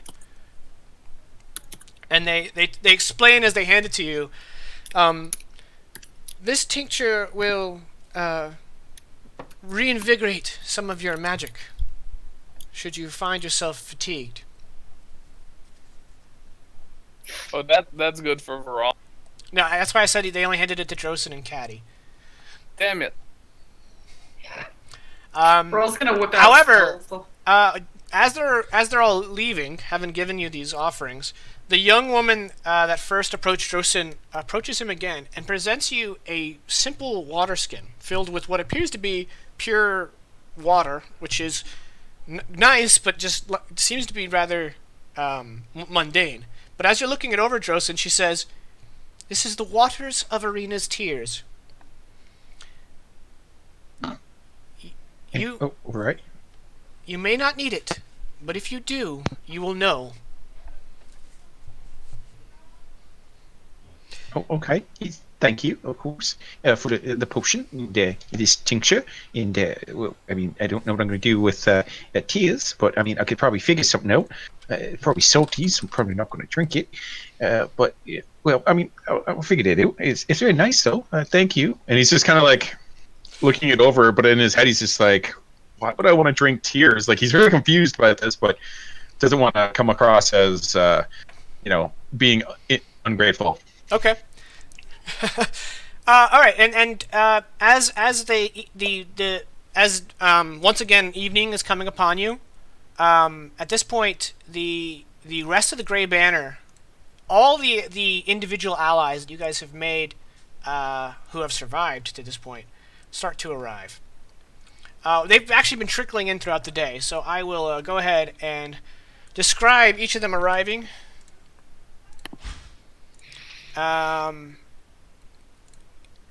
So the first people to arrive are actually an unexpected pair, and that would be Garspear and Beard. They arrive first, and I think this may be the first time the audience has met Garspear and Beard, but I may be wrong about that. I think so. Garspear is this surly, cusses like a sailor guy. He gives off a very uncouth vibe. He's disruptive. And Beard is his mute Northman friend. No one knows his real name because he is mute, but he has a great big Northman beard, and so he has gained the nickname Beard. And he helped them. I think he might have interacted with them on the first episode. So, for veterans of the show, they would know who that is. The two of them arrive first, probably in the morning, followed by Balderdash, and then Sven, the Mage of Stillwater. He arrives and he explains that you guys told them what's been going down, and he's decided to lend his aid to the cause, lend his magic to the cause. And then a whole bunch of Grey Banner arrive. And it seems they've emptied the castle. So, Petrog and Almira, Dwath Sansbury, Buckrow, Sefri, and Orith the Beautiful. That half-orc bard. I'm not bard. The half-orc warlock. They all arrive. All the Grey Banner are now here. Except for one. Who? Because doesn't one Grey Banner have to stay there forever? No, he died. Oh, that's right. He did die. So yeah, they've just emptied the castle. And the last person to arrive from your list of allies is someone that you don't expect. And in fact, I don't even know if you guys remember him. But perhaps you remember a human who you found on the road down on his luck by the name of Iflar the Troubadour. Oh no. And he arrives, and he when he sees you, he approaches you with arms open as if you're old friends. And of course, you give him puzzled looks, and he says, "Well, I heard there was a great big shindig going on here, a great battle of some sort, and I thought, someone has to inscribe this in song, and by George, it must be me." And well, it's not surprising we're here. Yeah, if I remember correctly, Vaclo kinda appreciated the guy, so he's gonna lock arms. Welcome, friend. I look forward to watching you from the back of the line and writing of your exploits. What's that? You want me to fight? Oh my. I better find a sword. I'm not sure I want him to fight. And finally, after dusk, it's a few hours into night. Finally, on this day, longships arrive on the river, and 100 Northmen, coming to serve Lord Drosair, arrive. True to their words. And the Great Master says, "All right, everyone's gathered. We shall march before first light tomorrow morning. Normally, I would not want to march through the marshes. However, we have the assurances of the hags that we will be unscathed. I hope to arrive at Burning Rock at first light. Everyone get some sleep, sharpen your blades, oil your armor, and prepare for the battle of your lives." Do you want to do the thing with the deer now or in the morning? I assume, yeah, at this point you flay the deer, and someone mounts it to, kind of a cross, basically, a pole, almost like a flag, and you guys get that ready. All right, and as you guys make your final preparations, so if anyone wants to get their spell list prepared, we are going to go to our break, and when we come back, we will begin the Battle of Burning Rock. Which we will not finish tonight, but we will make some headway into it. So, so stay tuned. We're going to be back, hopefully before 20 after. We got another hour 40. Well, give or take, we'll see how it goes. We might end short, but we have up to an hour 40 of I did it. I finally did it. Dire Roll, Fire, and Blade coming at you, so stick around. Alright, we're back. Sorry we took some time there. My son picked a very long book, as is his wont. But we're back. Okay, so you guys are marching through the darkness towards the Burning Rock, which is a site, a very muddy, wet site with a large stone rock, redundant, but there it is, that is constantly on fire. It is stone rock boulder, right? Yeah, and it is the place where the four elements meet. There is the water of the marshes, the rock, the fire, and of course the wind around it. And that is where the fabled location of the alignment is to take place. This is like the next day, correct? No, yes, it's the next morning. You Okay. guys have had a long rest, so if you guys wanted to prepare new spells and whatnot. All right. As you guys are marching through the darkness, you guys are gathered around Vensic, and he's kind of laying out his ideas for the battle plan. And he says,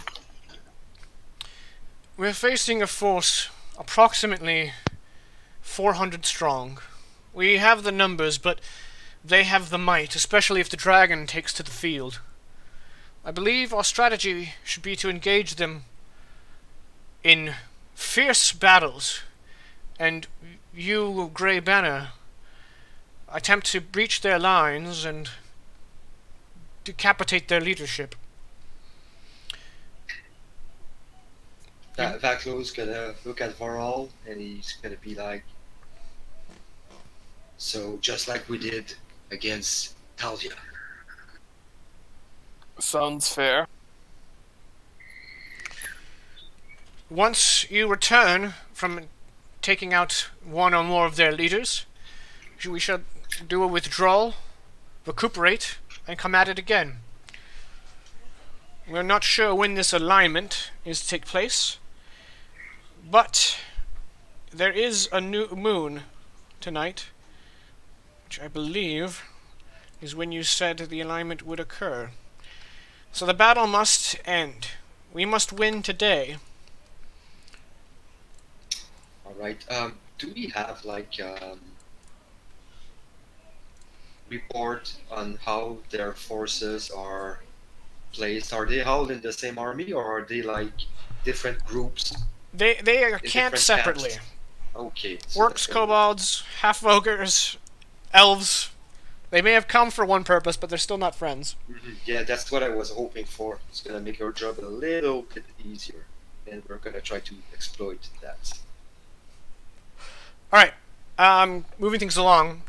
Just as like we have morning mist and dew, and the first light kind of emits this faint blue light radiating off the fog as you guys come to a large clearing, the largest clearing Caddy has ever seen in the marshes. And at the center is this burning rock you could see glowing through the fog.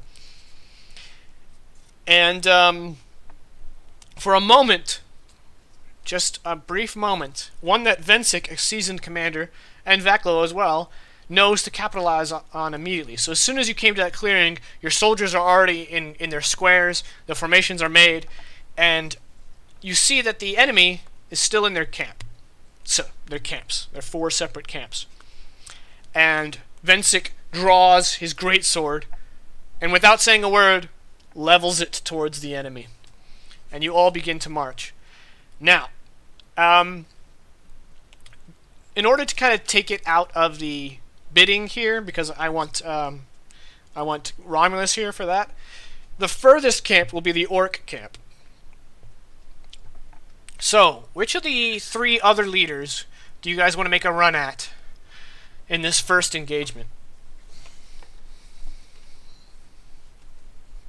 So we have the elves, the ogre, the kobold, and then Giants. the orc, but the orc's out of the question. Right. The Orc we will fight when Romulus is here, because he's got stake in that. I think the elves would be a good pick. I know Vaklo has a bone to pick with them in particular. I should also mention that Mekfokogmon is not on the field, so it's actually a toss-up between the Frost Giant or Grenin. I do believe the elves are going to be smarter bet right now, and we want Romulus for the cold giants also. So All right, I like that, because ideally, and with much regret, Viral won't be here next time we play, so we'll have the actual full cast. So it makes sense that since Viral has a bit of a vested interest in taking down Moal and Grenin, that he would be able to be there for that. All right, so you guys gun for the Elven camp. Now, as your army marches into their camps, the enemy quickly starts to organize, and kobolds start to emerge from just holes in the ground, Viet Cong style.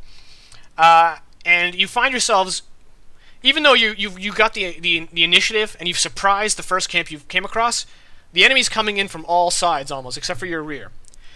And as you guys make your way to the front to kind of break the lines to head for Grenin and Moal, who are situated at the heart of the Elven camp, you see some of the Frost Giants take to the front and start cleaving through men, and you hear the Northmen cry out and point. And they're pointing to one particular Frost Giant. In fact, this Frost Giant, Caddy recognizes as the Frost Giant that made landfall in the village. And though they're speaking Northman you can't understand, they do say a proper name that you can identify, and they say King, or their word for king, which you are familiar with, as you were dealing with the kingship. They say King Olar Youngvir's son. And you guys realize that this small group of Frost Giants is led by the king of the Frost Giants. And many of the Northmen turn and flee. Felt a lot of good they did. I'm going to try to rally them if I can. Well, in order to do that, you'd have to break from your kind of commando unit here. Oh, no, that's right. Okay, never mind. Just a question. While we were charging in, would it have been possible for Dro's son to have cast a spell? Yes, you guys can precast any spells you want. Okay, so pretty much as he's running in, Dro would bite his thumb, drawing blood, before slamming it down onto the ground. The summoning symbols appearing around his handprint, and he's going to summon an Allosaurus. Damn, son. Where'd you learn to do that? Jurassic Park. Okay, at this point, we're gonna pause the action because you guys are about to clash with the enemy. You guys need to pick your allies, and so let me kind of explain what's going on. I don't have an Allosaurus token. I would just find something. Yeah, I'm just putting it out there. So, I have devised an untested system to kind of expedite having allies involved in combat while not having myself have to take all these turns. So what I've done is I've prepared a list. Every ally that you bring with you will give you a feature and some hit points. And I'm explaining this again. I've already explained this to the four of them. I'm explaining this for the audience. And that feature will describe how it is used in the feature. You guys each get to pick 2 out of the 12 allies. No one can pick the same one, obviously. However, there is one thing I didn't tell you guys. If you fail a death saving throw, one of the 2 allies that you have brought with you dies. Oh, snap. So, I don't want to write out a list. It would take too long.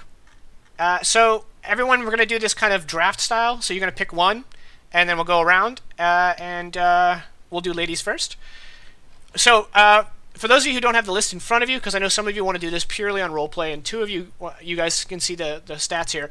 So, the 12 allies you have, in no particular order, are Balderdash, Garspear, Beard, Keldon Brightler, Petrog, Almira, Dwath Sansbury, Buckrow, Sefri, Iflar, Orth the Beautiful, and Sven. So, Caddy, who is your first ally pick? Balderdash. Balderdash, alright. And we'll just go clockwise, so Viral, you get the next pick. So I'm gonna defer to you mostly here. You wanna go last? Sorry? Oh, okay. Sorry, go ahead. Basically, Viral would pick somebody who basically has the same kind of mindset as him. So somebody who doesn't fear from a fight, somebody who's dragged and like fight looking and talking. Like for example, Buckrow I think would fit pretty well in that. Both Buckrow and Beard are, gun-ho brawler types. So you want to pick Buckrow? Yes. Okay. Petrog is also a good choice. Vaklo, who's your first pick? Beard's gonna be the first Okay. companion. And Drosan. You said the wizard from the universities here? Sven, yeah. Yeah. Okay. That's the one gentleman that Josan has actually met, correct? Yeah. I mean, technically you've had time to meet all these guys, but yes. Okay. Yes. Yes, that's the one guy you've actually met. Alright, and back to Caddy.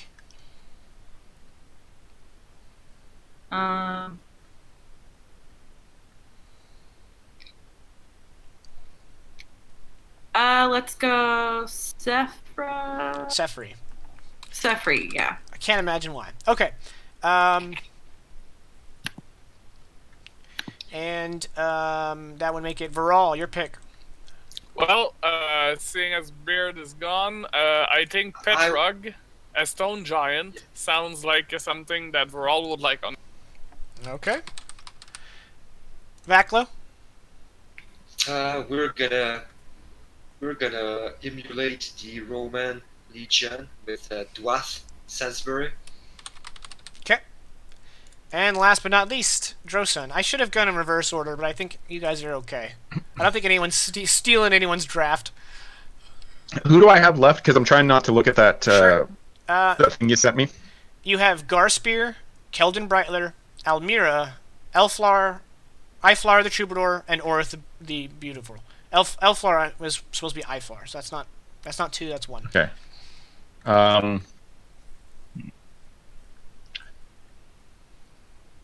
We're gonna team up with the Troubadour. Okay. Nice. Oh, cool. Alright, now at this point, I am going to go ahead and share this. I'm going to quickly throw up the Be Right Back screen just because I'm going to minimize the cameras and I don't want it to get all messed up. So, for those of you who haven't, that is the Ally Buffs page that you guys will need to reference. And we're back to camera screen. Alright, so the way the hit points bonus is going to work is put that in your temporary hit points, and on your tokens, once you have them in the green circle, make that your temporary hit points. You'll have to fill it in manually. Okay. And I'm going to try to do this quickly. I'd like to organize it so that the ones you've picked are in the forefront here. but I don't know. That may take up just too much time. All right. Any questions about the mechanic of it from my players? I'm assuming we get the You get the hit points and the feature. Yes. question. Double your damage dice while wielding strength-based weapon. Thank you for picking that guy without. Does that affect also my critical rolls? And if so, does it? No, it does not affect your critical damage. It just no, actually, it does affect your crit damage because the crit damage is based off of your weapon dice. Yeah. And it doubles before the critical feature of Barbarian. So if I had Correct. one dice, I become 2 dice. Yeah, the critical plus one. is a dish. Yeah, that's exactly. Okay, so should I just make new weapons? Yeah, I think I'll just make a new weapon. Is there a quick and efficient way to add temporary armor class bonus? Yes. What you do is on the armor section, add a new line and just. Yes. There you go. Okay. Got it. Thank you. Okay, I managed to organize it so that the guys you picked are front and center. So you guys don't have to hunt and peck for your 2 guys you picked.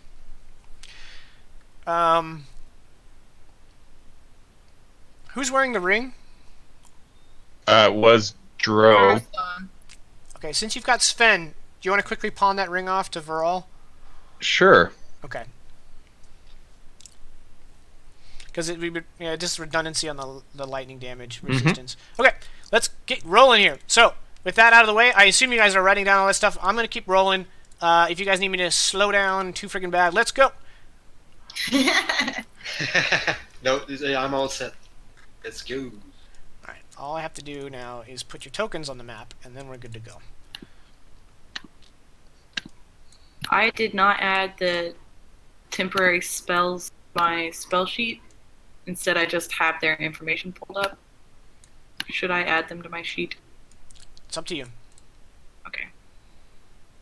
If you can drag and drop on this sheet, I'm not sure I'm a fighter, but it's quick and easy. Right? You can if there are spells that are in the compendium. I think they are, so I'll Alright, so this first engagement is going to be breaking the enemy line. We are not going to do this every time you have to break the enemy line. This is just going to be on their first outing. So let me get the audience to the cam screen here and move the turn order so you guys can see it. And I'm going to go ahead and shout out my awesome creators who let me showcase their stuff. Except I don't even know how to add an S to my own shit. There we go. And cool. There we go. Got our shout outs. And let's get going here.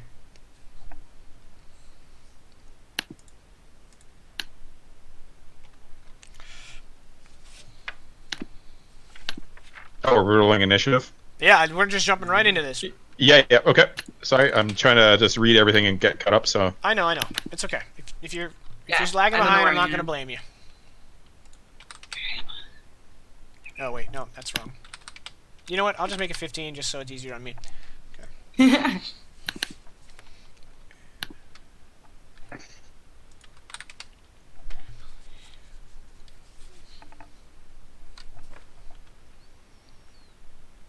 I'm going to make that 16 again for just for ease. And I didn't step on anybody with that. Okay. I somehow, because I moved some guys around, I got 13, 14, 15, 16 on my rolls. All right, Viral, you have initiative. Remember, the green box will be your extra hit points. Oh, so green is okay. Yeah. I just added to the current. I thought. Yeah, I saw that. But that'll be hard to remember what your max is.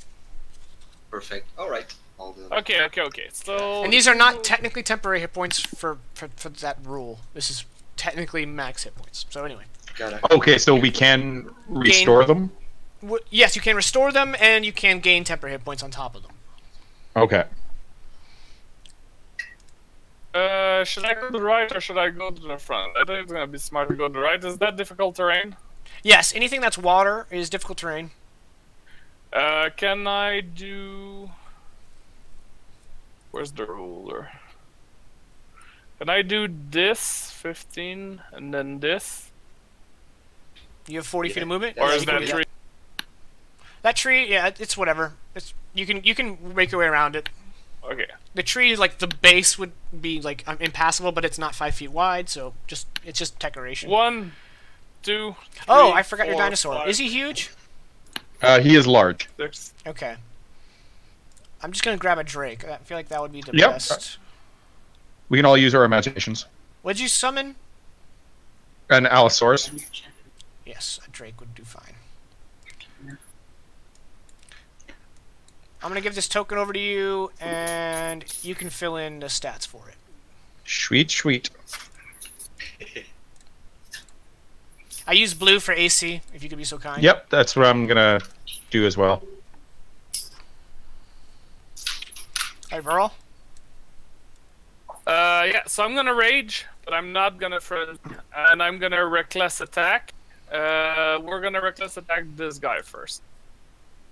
The orc? Yeah. Okay. Reckless attack with advantage. Let me just check that I got my stats. No, I did not. So damage roll. +2 to them. No attack. No. Okay, perfect. Good. Weapon. Longsword attack. So I'm trying to expedite that. Reckless so advantage. Boom. Didn't work out the way I wanted it to. Alright, with your first stroke, you fell an orc. Okay, and with the additional attack within the attack action, that other little guy is gonna. Alright, you atomize this kobold. You slash through triple his hit points with the swing, and he's just a fine mist and giblets. Well, I can only move one more square, so I'm gonna move there, and that's pretty much. Also, I'm gonna put the token. For Actually, I it. think you have 45 feet of movement. No, 40. I think. Then you were out of movement. Are you sure? 15 'Cause then I was 25. here? 15 then 25. That's what you did. Either way, it doesn't matter. Okay. Now it's all the bad dude's turn. I'm gonna zoom way the hell out. All right, we got elves. How many elves dost I have? I count 1, 2, 3, 4, 5, 6. Okay, so they're each gonna shoot you once, and then I'll figure out who gets shot the second time. So Viral, you're up front. Yes. They have a +4 to hit, so they need a 15. So here we go with Shapoopy. They attack twice. That is a narrow miss, so it hits your shield. And then he shoots again and misses, just like you don't even know where that arrow goes.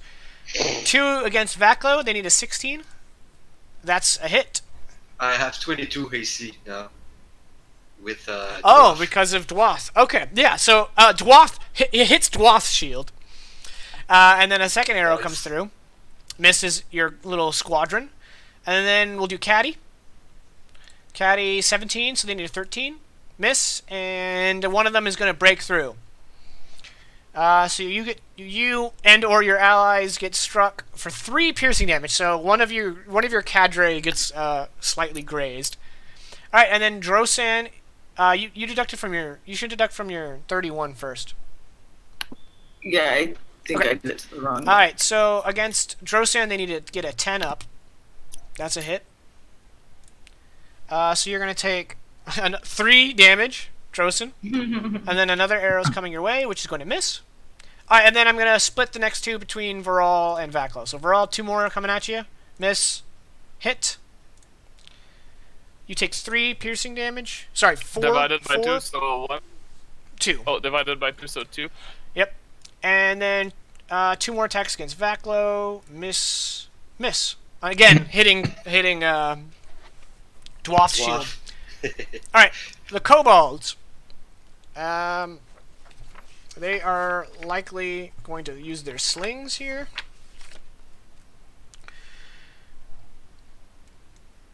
how many kobolds remain? 1, 2, 3, 4, 5. Yes, okay. These slings have a minimum range of 30. So I'm gonna... Turn order is just a bad spot. I'm gonna move it over here. Alright. So this kobold is gonna shoot at Vaklo. Missing. Cool. This kobold is going to move up 10 feet and then shoot at Vaklo. Missing. This kobold is going to move 15 feet and shoot at Viral. Missing.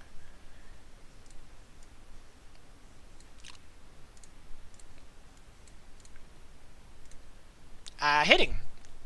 You're going to take 6 bludgeoning damage. Hot damn. Total of 3. Alright, and this guy is going to skitter about 1, 2, 3, 4, 5, 6. And he's going to make a disadvantaged shot at that Allosaurus. Which is going to miss. Orc's turn. The first orc is going to just charge Viral here. Swing. Orcs have a +5 to hit. An 11 still doesn't cut it. You parry his blow. 1, 2, 3, 4, 5, 6. 1, 2, 3, 4, 5. As a bonus action because they have aggressive. And this orc is going to make a great axe swing at Caddy. He needs a 12. That is a hit. Caddy, you take 6 slashing damage. This orc is going to charge Vaklo, hitting your shield.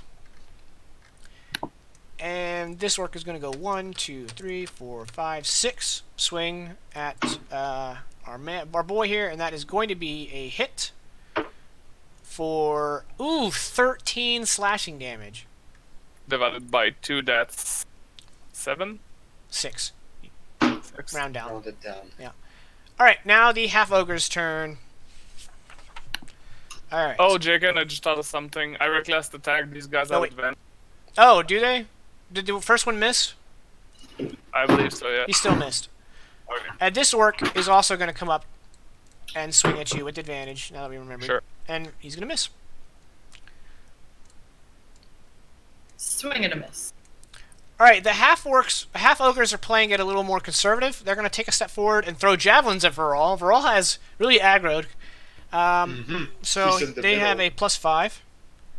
I believe a 17 is a miss. Yes. And, okay, 2 javelins whiz past. Well, one of them hits you in the shield, right? Because you have a shield. Would they have advantage on range attack? Yeah, I believe so. So that's the first one he missed. And the second one is going to also hit your shield. So you got 2 javelins stuck in your shield. Bump, bump. Alright, Caddy, you're up. Dear Lord. Coolio. I mostly need to handle this orc. We're gonna take my handy hand axe, named Handy, and just swing. I made it worse. 19 to hit, 3 damage. 3 damage, okay, you hit.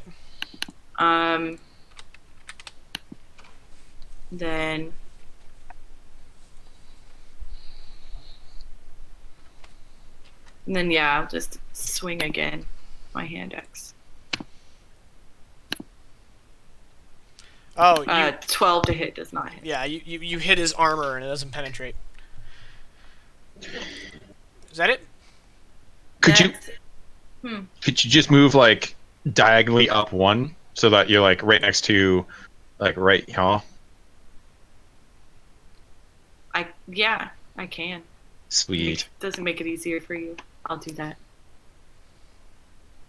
I'm sorry, I forgot to... What was the initiative for the Allosaurus? I want to say 6 or 7. Let me just scroll back up. 6. I believe it was 6. Yeah. Okay. Vaklo, you're up. Alright, I'm gonna start attacking the one in front of myself, or in front of Backflow. Just a plain old normal hit. 23 for. Did that. Alright. 15 damage.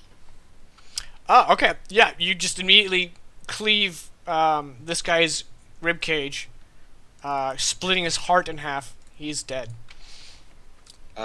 He's gonna take a quick moment to look at Caddy and Josan. He's gonna say,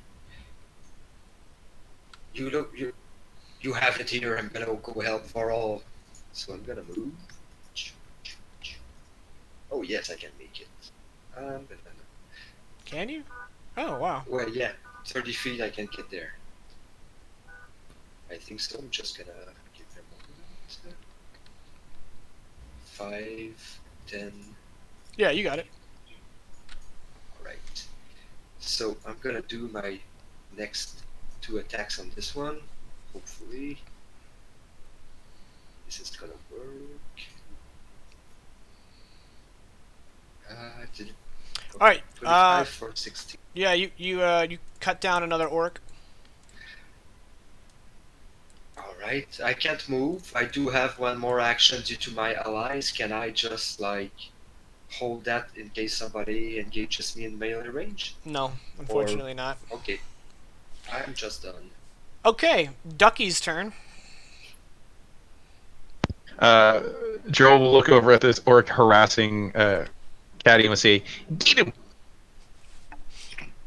And Ducky's going to come over and make with a bite, which hopefully will hit.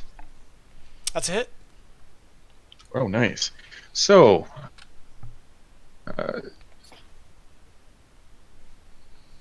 he takes 16 points of piercing damage. Alright, Ducky eats this orc. Yeah, that'll teach him. Step in a creek. I'm sure he's got more movement. Oh yeah, he's got ridiculous movement. 60? Yeah. So that was 5, 10. That's 15. What is it? 20, 25, 30, 35, 40, 45, 50 right there. This goes trudging up. Ooh, nice. And that's it for Ducky. Alright, now it's your turn. Okay. Oh, you know what I didn't do? Hold on, this might be all did for nothing. I've got to roll a concentration check for taking damage. So just give me 1 sec. Otherwise, we might have to. You got this. Yeah, man, I hope so. Me too. Me too. 3. Okay, huzzah. Huzzah! So after getting hit by, I believe it was a sling or arrows. One of the two. Yeah, it like take a second for Jerome to register. He's just like, "Ow!" But he's going to step forward, and then whisper into his hand, summoning forth that flower of fire before launching it at the kobold right next to Ducky right here. Okay. And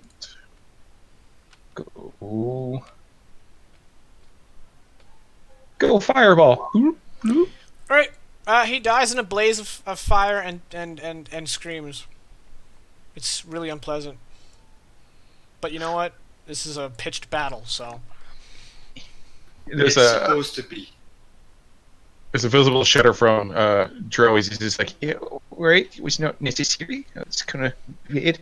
I just feel terrible now. And he's just trying to like take his mind off of the, horrendous screams that he's caused from a kobold. But that's it for him. Right, Verl?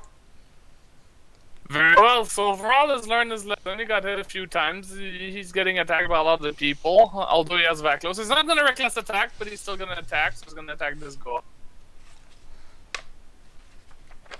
Longsword with shield. Normal. Which one are you attacking? Sorry? South one. Alright, the south one is deaded. And then, of course, the one that's left. Oh, yeah, I think he's dead. Petrog is doing the Lord's work, and between the two of you, nothing stands in your way. That's 2 dead orcs. And then I have 8 movement point. So I'm assuming I'm gonna go there. Yeah, that's what I'm gonna do. 1, 2, 3, 4, 5, 6. Hello, bull. Sadly, I can't attack again, so I'm just gonna look at them and ask. Okay. And I was gonna try and snipe some of those kobolds before y'all got there. Well, Viral, reckless abandon is his slogan. He's got it tattooed on his left butt cheek. And the elves. And Viral run in, always. Yeah. Alright, so now, because there's 6 elves, I forgot about the Allosaurus, so they're going to divide up all their attacks between the 5 of you, and then the 6th attack will go to Viral. So I'm going to do 4 attacks against Viral. So they have a +4, I believe, so they need a 15 to hit you. So here we go. I'm going to roll 2 at once, just so we can expedite things. Alright, so this is, boop, that's 1 hit. You take, 8 piercing damage. So 4. And that's 2 hits. Damn, stop 9 hitting me. and 7. Okay. 9 and 7. Yep. So 7 is 3, and 9 is 4. So 7 total. Okay, Vaclo. No hits. I'm no longer doing, like, expository cool shit just because I want to get through this fight. There's a lot of moving parts. Alright, Drosan, 1 hit. Oh no. You take 4. Caddy, Okay. no hits. Ducky. Concentration check. Ooh, Yeah. Ducky. Oh, let's do the concentration check before we do the damage on Ducky. You took 4 damage, though, so it's like DC 10. 10. Yeah. Yeah. Okay, so Ducky got hit and then got crit. So first is going to be 3, followed by 7. 10 total. Okay. And it was a 4 against me. Yep. Alright, kobolds. This kobold is going to draw a little dagger and is going to attack Ducky with advantage. No, he doesn't have advantage, but his buddy will. That is going to be a hit. I believe that you have a +1.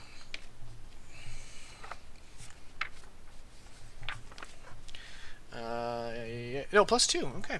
3 damage to Ducky. Okay. This one's going to fire his sling at Ducky with advantage.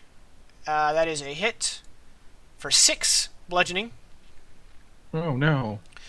This one has an advantage against Viral. That's a hit with his dagger. 5 piercing.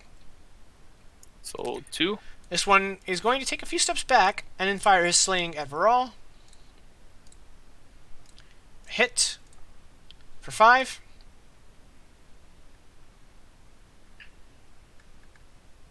And that's all the kobolds. Orcs. Are there any orcs left? 1, 2, 3, 4, 5, 6. They're all dead. Cool. Half ogres. Well, the big one. Hang on. I don't need the orc bookmark anymore. We'll get to that when I can get to that. Okay. Switching to drawing his battle axe. This one's going to try to come down on Viral. He does not have back tactics, and Viral dodges. This guy is going to go 1, 2, 3, 4, 5, and is going to swing a battle axe down at Vaclo. Swinging, hitting the dirt. Both of them just kind of strike the dirt in front of them. And there's only 2 of them. Caddy. Cool. I'm on a hunter's mark. I can see like over to here, correct? You can see everything. Yeah, like line of sight is line of sight. Cool. Then I would like to hunter's mark the kobold next to Viral.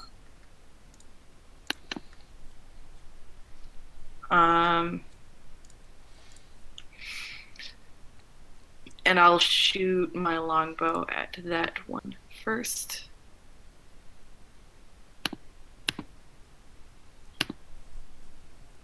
Oh man. It pierces into the pool in front of him. You fire just a little short. Having just pulled it out, you were a little unsteady. Yeah. Then I'll go ahead and what I want to do is move up. No, I need to take my attack action. No, you probably. you can break it up with movement in 5th edition. Okay. Then I will move up forward. There we go. Things got weird for a second. Did you make your extra attack? Not yet. That was my first attack. Then I'll do my second attack, and then I'll do attack. Because she's got Sefri, she gets 3 attacks now. Exactly. Yes. So then I'll shoot again for the same kobold. All right. 26 to hit. You totally murk that kobold. It goes through the back of his head and sticks right out between his 2 eyes, and he's dead as F. Good. Then I'm going to Hunter's Mark. That This kobold. can't this round. Oh, Because because I've already you already my used your bonus. Exactly. Then I'll just go ahead and use my 3rd attack on that kobold. Yeah, honestly, I doubt you'll need Hunter's Mark if you hit. Because kobolds are one of the weakest things in the game. There you go. Dead AF. You pierce this one through the neck. Cool. And that will be my turn. Back low. I'm gonna start attacking this one after it hit the dirt. Right by my besides me. Okay. 14 damage, I'm assuming. Mhm. I'm gonna move 20 feet into difficult terrain. Gonna make one more attack. Boom! All right. You killed this half ogre. Oh shit! Okay. So that was god damn it. Two. If I do that, that's 10. You can make it to the half ogre. Overall kind of gives you a look that says he's mine, but at the same time, like you're a fighting partner. So if you still come and fight, he's not gonna be angry yet. All right, yeah, I'm gonna soften him up. Yeah, you sure For did. 16. You wounded him with the first strike.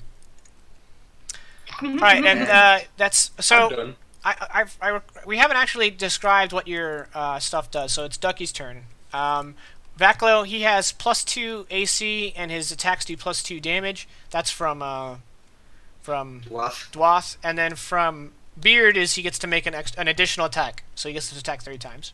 Exactly. Go ahead and do Ducky, and then on your turn, I'll describe what yours are. All right. Ducky will bite at this kobold right in front of him, seeing as his other targets are slowly dying. With a 13 to hit. That kobold, you hit. Okay. So it takes 22 points of... Ducky completely eats this kobold. This is really strange for an Allosaurus. Yeah. Well, he did 4 times his hit points.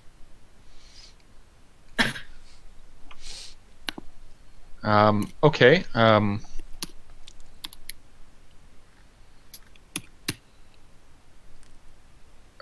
don't want him to be too far ahead.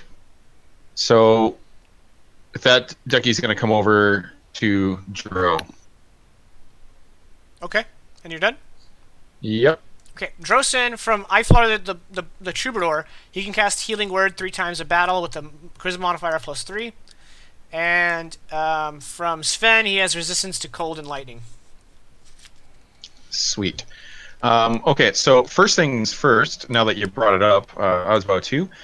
Drosan's going to say, it's a good boy. He's a good boy. And he's going to not even make the motion, even though I just did it, of petting the dinosaur. He's just going to look at him and say, that's a good boy, and actually activate his healing word. So it's actually Iflar doing it. But yeah. Yeah. Because, you guys have to imagine that Iflar and Sven are with Drosen at this point, like side by side with him. So it's actually Iflar casting it.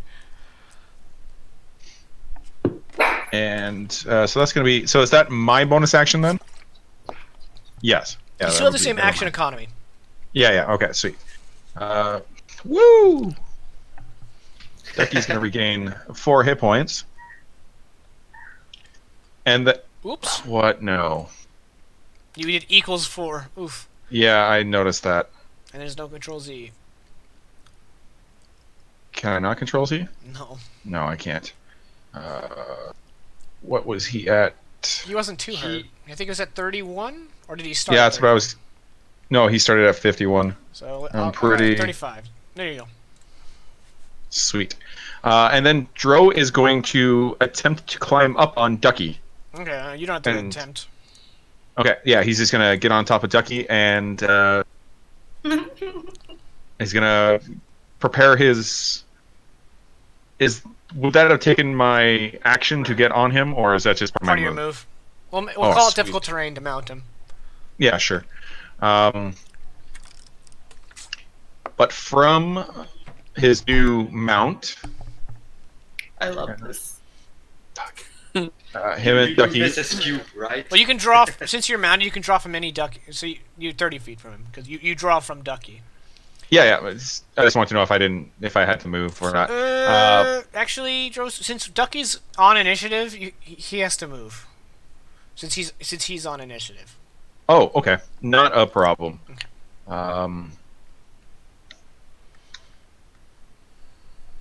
Okay. Okay. That kind of changes something. So just give me one sec. The range already- of your spell? Yeah, 30 feet, unfortunately. Do you want to prepare your spell and wait until you get into range? Ducky will be in range. I don't even have to prepare it. He's just going to cast it once again, and because it's produced flame, he can actually hold it for up to 10 minutes. So Oh, there you go. he just has that flower in front of his hand. He hasn't eaten it yet, but he's preparing, and Okay. that's all he's going to do. Viral, you're up. Okay. So Viral deals double damage dice with weapons, and your other one is once per battle, right? Yes. You can spend a bonus action to heal 1d10 plus 7. Yes. So yeah, that half ogre is probably gonna eat the soul. Again, no reckless attack, as he learned his lesson from getting hit too many For getting times. pincushioned by elves. Ooh, that 12 might be is a miss. actually a hit. Oh. Nice. And that is going to kill it. Okay, can you move it so I know where the difficult terrain? The difficult terrain's right here. I got you. Okay. It's just a bottom 1, 2, right 3, corner. 4, 5. Okay. That's so amazing. That's the same combination as 1, my luggage. 2, 3, 4. Additional attack from the same attack action on these go. Oh yeah. And that is a rather dead. You split him down the middle perfectly. Dead And kobold. I then think that's the last I said kobold too, right? It's just the elves left. Yep. That makes it easy on me.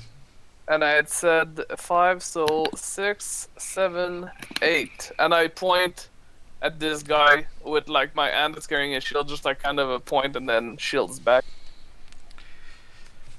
And that's it. Okay. The elves' turn. The first elf is going to draw a scimitar and meet your Alan? challenge, and he's going to swing twice with the scimitar. +4 to hit. I believe a 19 is a hit. So on his second strike, he finds purchase and he slashes you for 6 slashing damage. Okay. And the rest are going to pick targets and shoot. Everyone's getting shot twice, starting with Viral. 1 hit. Nope. Yes, the 18.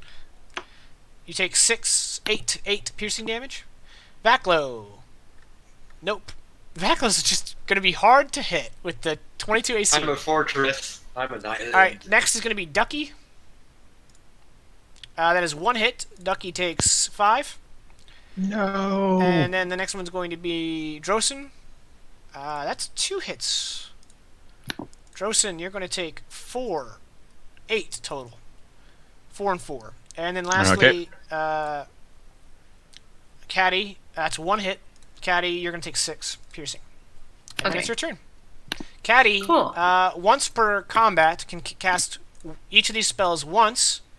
And the spells are Blur, Color Spray, and Hypnotic Pattern. And from Sefri, whenever she takes the attack action, she can make an additional ranged attack. It's like Beard, but for range. And, yeah, unfortunately, Ducky disappears from beneath you. Ducky, no. Oh no, you just fell. I don't think he's taking fall damage, but yeah. Yeah, but it's just sad. Just like plop. Yep. That sucks. That done. I'm gonna, along with my uncle and companion, we're all gonna charge up to here. Actually, one more. Remember, the water is Then- difficult terrain. Oh, we're in the water, right? Yeah, so it's 5, 10... Sorry, 10, 20, here? 25, 30, 35, 40. Yeah, you can go there. Okay. And then Caddy will turn to Balderdash and go, Uncle, cover us if you can, and he'll cast Blur. So disadvantage on attack rolls against me. Not that it's super important, but it's nice. I'm gonna change. Okay, I should point out that is the one elf who's much smarter than his kin. He has taken position behind that log. He is in cover. Okay. So he will have a +2 AC. Yeah, but that was just me shifting my hunter's mark around. Alright, and that's it? Yeah, I guess so, since I can't shoot. Can't take the attack action because Blur is an action. Okay, Vakla, you're up. Alright, so the tactic we're gonna use is Dwath and Vakla with their sword and board. They're gonna cover Beard, who's like protected by them. They're gonna go on this little peninsula like place here, and that's about And then what I can do. I'm lock gonna formation? shout. I'm gonna, yeah, exactly. So you're going into... You're evading? Or defending? No, I mean, I'm gonna ready an action if anyone comes near me. If anyone comes near your That's- beard is going to go over the Yeah, shields? Okay. Exactly, that's just for flavor, and I'm gonna That's taunt really good. them. I'm gonna tell them to come at me, because, yeah, I'm invincible. And that's my turn. Oh, somebody's got big breaches. Alright, Drosen, you're up. Which is the elf that shot me? Let's Or shot say Drosen. this one. Okay. That's Which is the 5. dead elf? Which elf is about to die? 25. That's as far. So Drosen moves in front of Caddy, and for the first time, his companions are actually hearing this. As mentioned last game, normally whenever Dros casts spells, when he's speaking Druidic, it's still his normal cheerful voice. But now as he's stepping forward, blood kind of just pouring out of the several wounds on his chest and arms and wherever the other places he's been shot, he begins to have like this, like this very deep, very uncharacteristic voice as he begins to breathe into his hand, summoning forth that dagger of ice before whipping it at him. He didn't need to get closer, but he wants to witness this creature die in all its full glory. Because no one kills Ducky.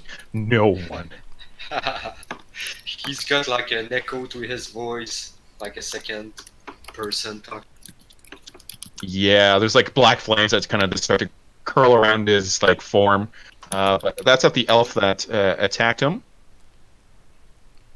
Okay. Dex save. They have a +2. That is a fail.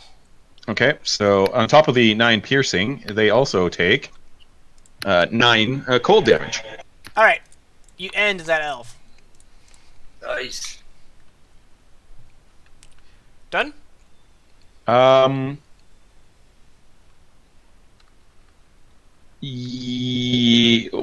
me just double check one of my spells to make sure it's a bonus action or not. I don't think it is. I just want to double check.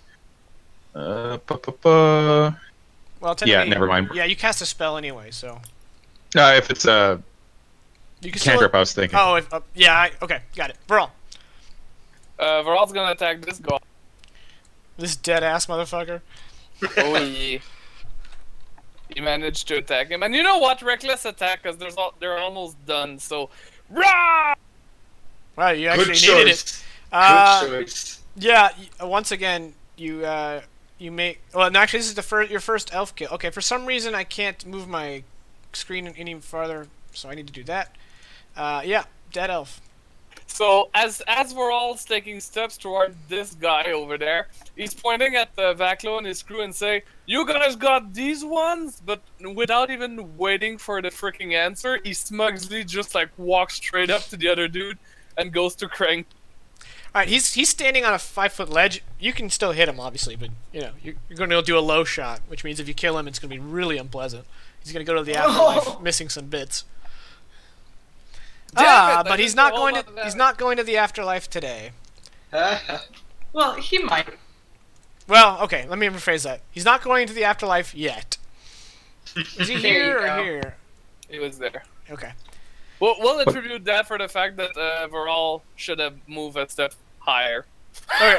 Now it's the elf's turn. So this one's going to switch to his scimitar, and since he reckless attacked, he has advantage. Yeah. And he has the high ground. You're screwed. He has the high ground, which means he hits for 5 slashing damage. Okay. All right, and the remaining 3 are going to take shots at the remaining 3. So Vaklo, swap. Shouldn't we have had 2 attacks? Would that it? You're right. So he's So I already said that was for Vaklo, so now I'm going to do one against you. Okay. At advantage. It's going to be a miss. All right, and then Drosen. Miss, and then Caddy. 1 hit. Ooh, 10 piercing. She has protection from blur, so. Oh yeah, disadvantage. In that case, take the 9. No, wait, no, actually, let me re-roll the whole thing because it would have negated. Okay, that's a miss, and then the second attack. Oh, no, you. So that was the first attack. This is the second attack. So the first attack was a miss. The second attack, well, a 2. Okay, completely missed. So the elves effed up this round. Caddy, you're up. Nice. I've got Hunter's Mark on that guy with cover. I have disadvantage because he's in cover. No, you don't have disadvantage. He just has bonus AC. Oh, okay. So,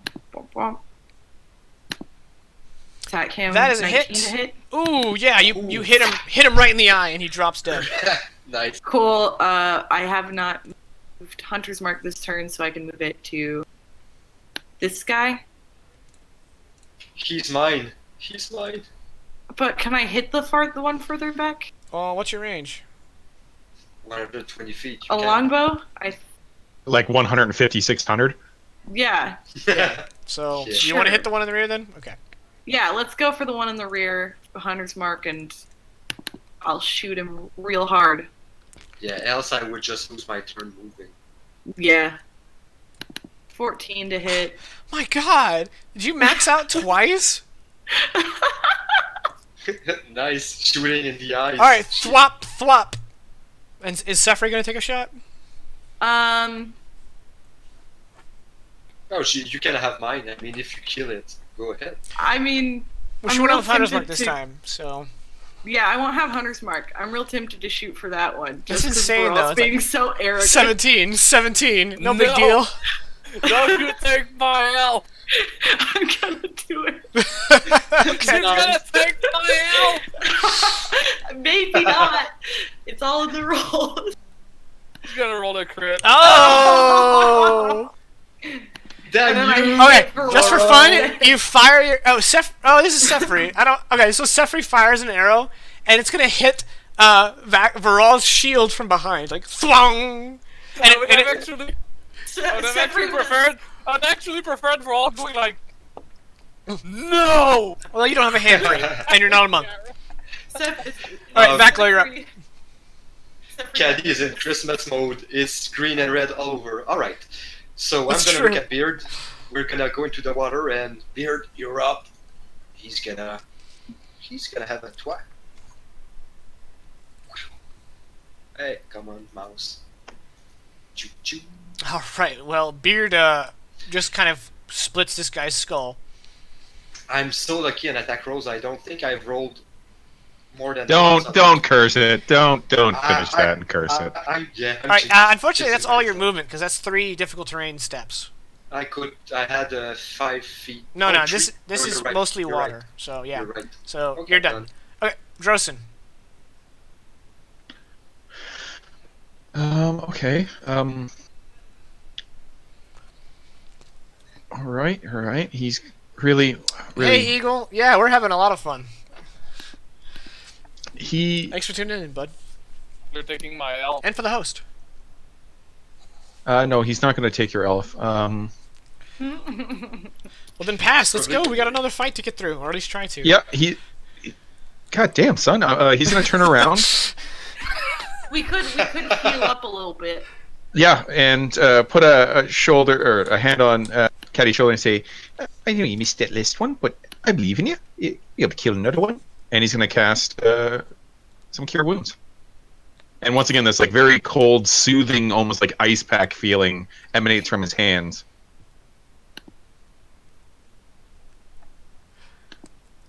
And that's 11. Nice. I'll keep that in mind, Eagle. Be careful what you wish for. And he's going to move there. But that is it, Jakin. You may proceed. Thank you, good sir. Varol, kill this elf. Well, bonus action, I'll heal, but after this combat, I don't want to slow it down, and I'm gonna attack. Bonus action heal. Go ahead and, yeah, get everything out of the way. It was a D10 plus 7, right? Yep.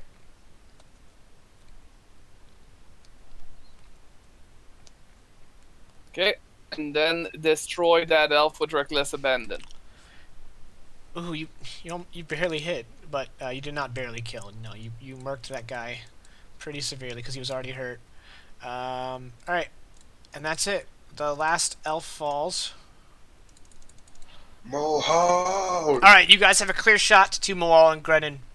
Yeah. So as you guys advance, you see that the elven camp has been built around an ancient moss-covered circle of stone arches, kind of like what are they called?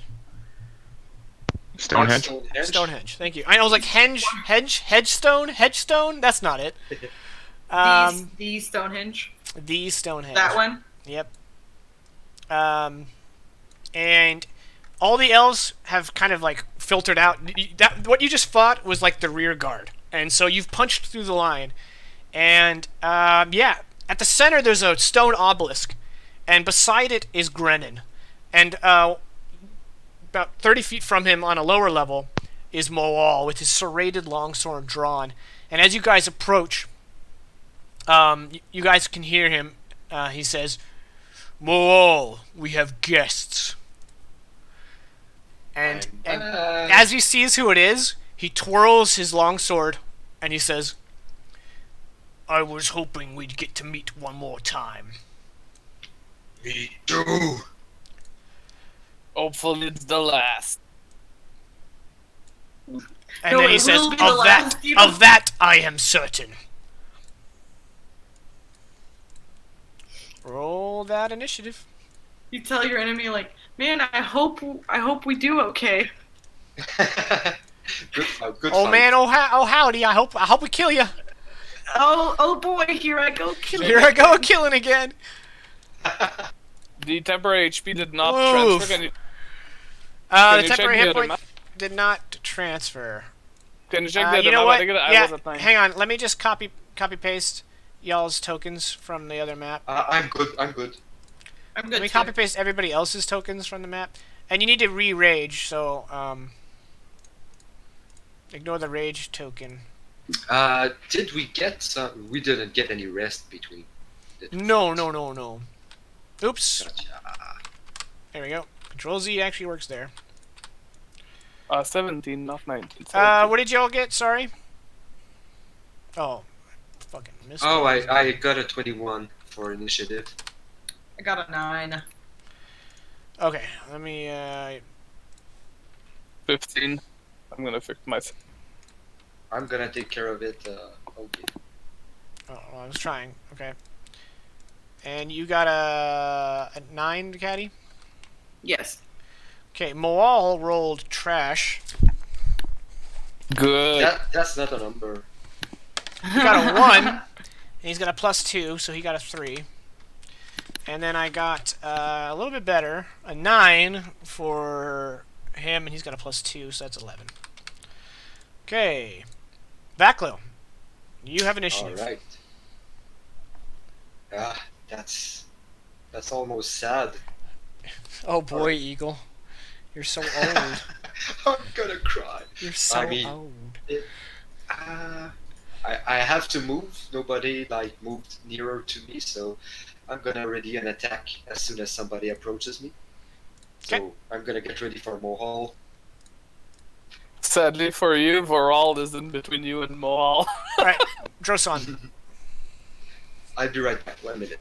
He is going to grasp that wooden totem or bone totem around his neck, whispering some words as he begins to shake, and much like against Sledgefeller, the air around both Moal and Grenin begin to like chill as ice begins to form over them as he's casting slow on both of them. Damn, So son. they need to make wisdom saving throws as I trigger my spell.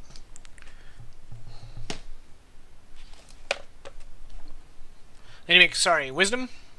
Yep, DC 15. Okay, Grenin has a +9, Okay. so he succeeded. Moal, on the other hand, only has a +2, so he failed. So he has been slowed.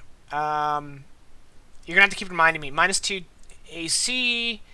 And reflex. I can't use reaction. Actions. They take a bonus action or an action on their turn. If they, I mean, it doesn't matter because he's not casting spells, but they can only make one attack, whether it's melee or ranged. Ooh, that's huge. You may have just saved the day. How often can he save out of that at the end of every turn? Yep. Okay. Nice. Yeah, that really hampers him. He usually makes 3 attacks, and it, you know, he's quite murdersome. Okay, is that it? He's gonna. Oop, no, I'm still on ruler. He's gonna step behind Caddy and just be like, "All right, I made him AC, so I believe that you should be able to get him now. So get him." All right. Viral. So, which buff it is? Is that... He cast slow and has succeeded on Moal. Okay, well, Voral is gonna reckless attack, rage frenzy. Reckless attack, rage frenzy. He's going in. That's the name of my metal band. Reckless attack, What? rage frenzy. Yeah. That's, Yes. 2, 3, 4, 5, 6, 7, 8. Oh no, he's got sword and shield now. Yep, and he's gonna go. Closed fist. That's what I used for ready to action. Oh, okay. You're holding. That's actually really good. I never. Yeah, in military, the hand signal for hold. Yeah, is for that. hold is that. Yeah, no, I didn't. You're welcome. I did that either. I did that either. You know. Oh, okay. Because of the -2 AC, you hit. Noise. Amazing. Oh, that was a low attack. You hit, but you just kind of graze him. All right. That's it for me. Hold on. I'm holding on. Frenzy. Does declaring frenzy is a bonus action? It doesn't say so. Attacking with it's a bonus action, but declaring it is not. As such, since this is a new combat, I'm gonna immediately activate my heal for the combat. So 1d10 plus 7. Okay. Also, on that last attack, it only rolled 1d10 Why? because you used the versatile instead of the. Oh yeah, you clicked the wrong longsword. Well, you don't do D10. You do D8 because you're using it one-handed. Yeah. So can you reroll the whole kit and caboodle? It would be 2d8 plus 7.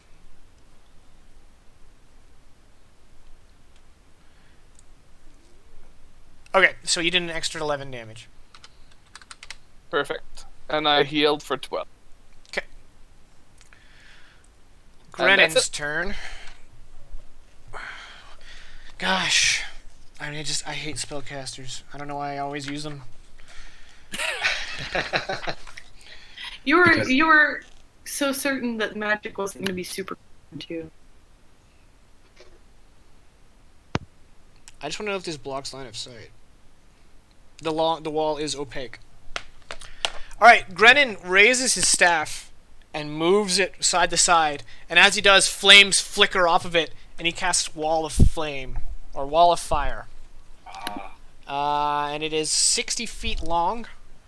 Jesus. Yeah, it's a thing. It hurts on one side. It's gonna keep me from doing what I wanted to.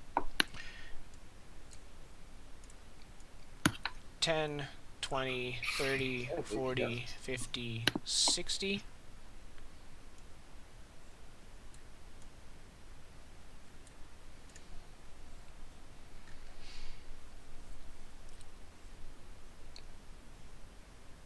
And that is his action, so he's done. Caddy, you're up. Cool. So with the wall of fire, can we see through it? Nope, it is opaque. Okay. So that means if I wanted Balderdash to cast the spell, he could not. Right? Does it have to be, I think it says creature you see. Yep, if it says that, you're screwed. All it says is within range. Well, there's still line of effect. So you'd have to know what you're casting it against. Like, I was going to have Balderdash create hypnotic pattern around, like around here, you know?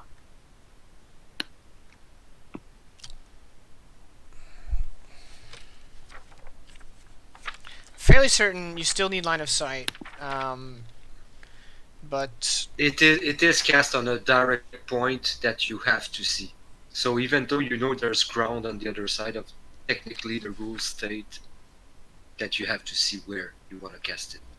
Well, it doesn't say that you have to see, it just says within range. But okay, it says to target something, you must have a clear path to it, so it cannot be behind total cover.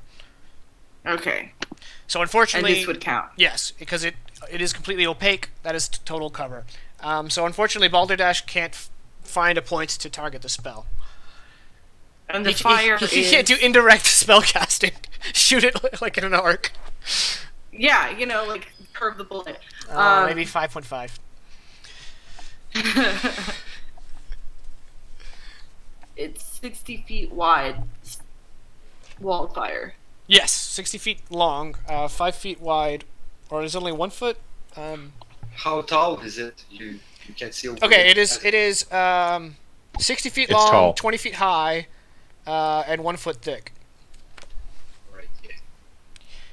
And You it guys doesn't seem can like- break the map and go around it, but you have to end your movement on the map just for the sake of the map. Obviously, this is Yeah. not the border of the world, so you can circumnavigate it. Just, you know. But We're not on a flat Earth. Well, I mean, we are, obviously, but the question really is, it doesn't seem like illusory fire. no, it's real. It's real fire right there, burning up my eyebrows. So, yeah, I guess the only choice is really to go around. So that's what I would like to do. It's also burning SQ, so it smells like bacon. It's not burning askew yet.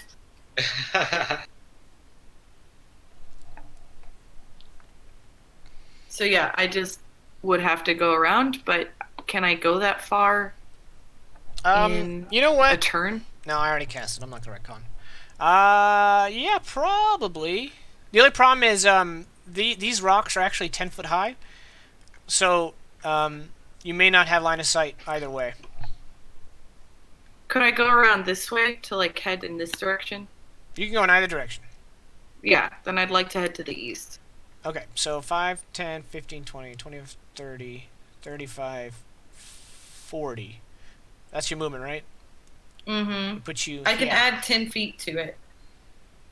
I would like to do that. I'll cast Long Strider on us. Okay. But like right before I head out, I'm gonna turn to Drasan and be like, "I'll try to handle this," and All run right. off. Where do you want your 10 feet? So you got 10 more feet. I moved I you. wanna. Can I walk along this fire wall? Yeah. It only hurts if you enter it or if you come at it from this side. You know, in hindsight, I should have done a circle around you guys, but I already cast it, so I pulled a con moment. I wasn't thinking 3-dimensionally.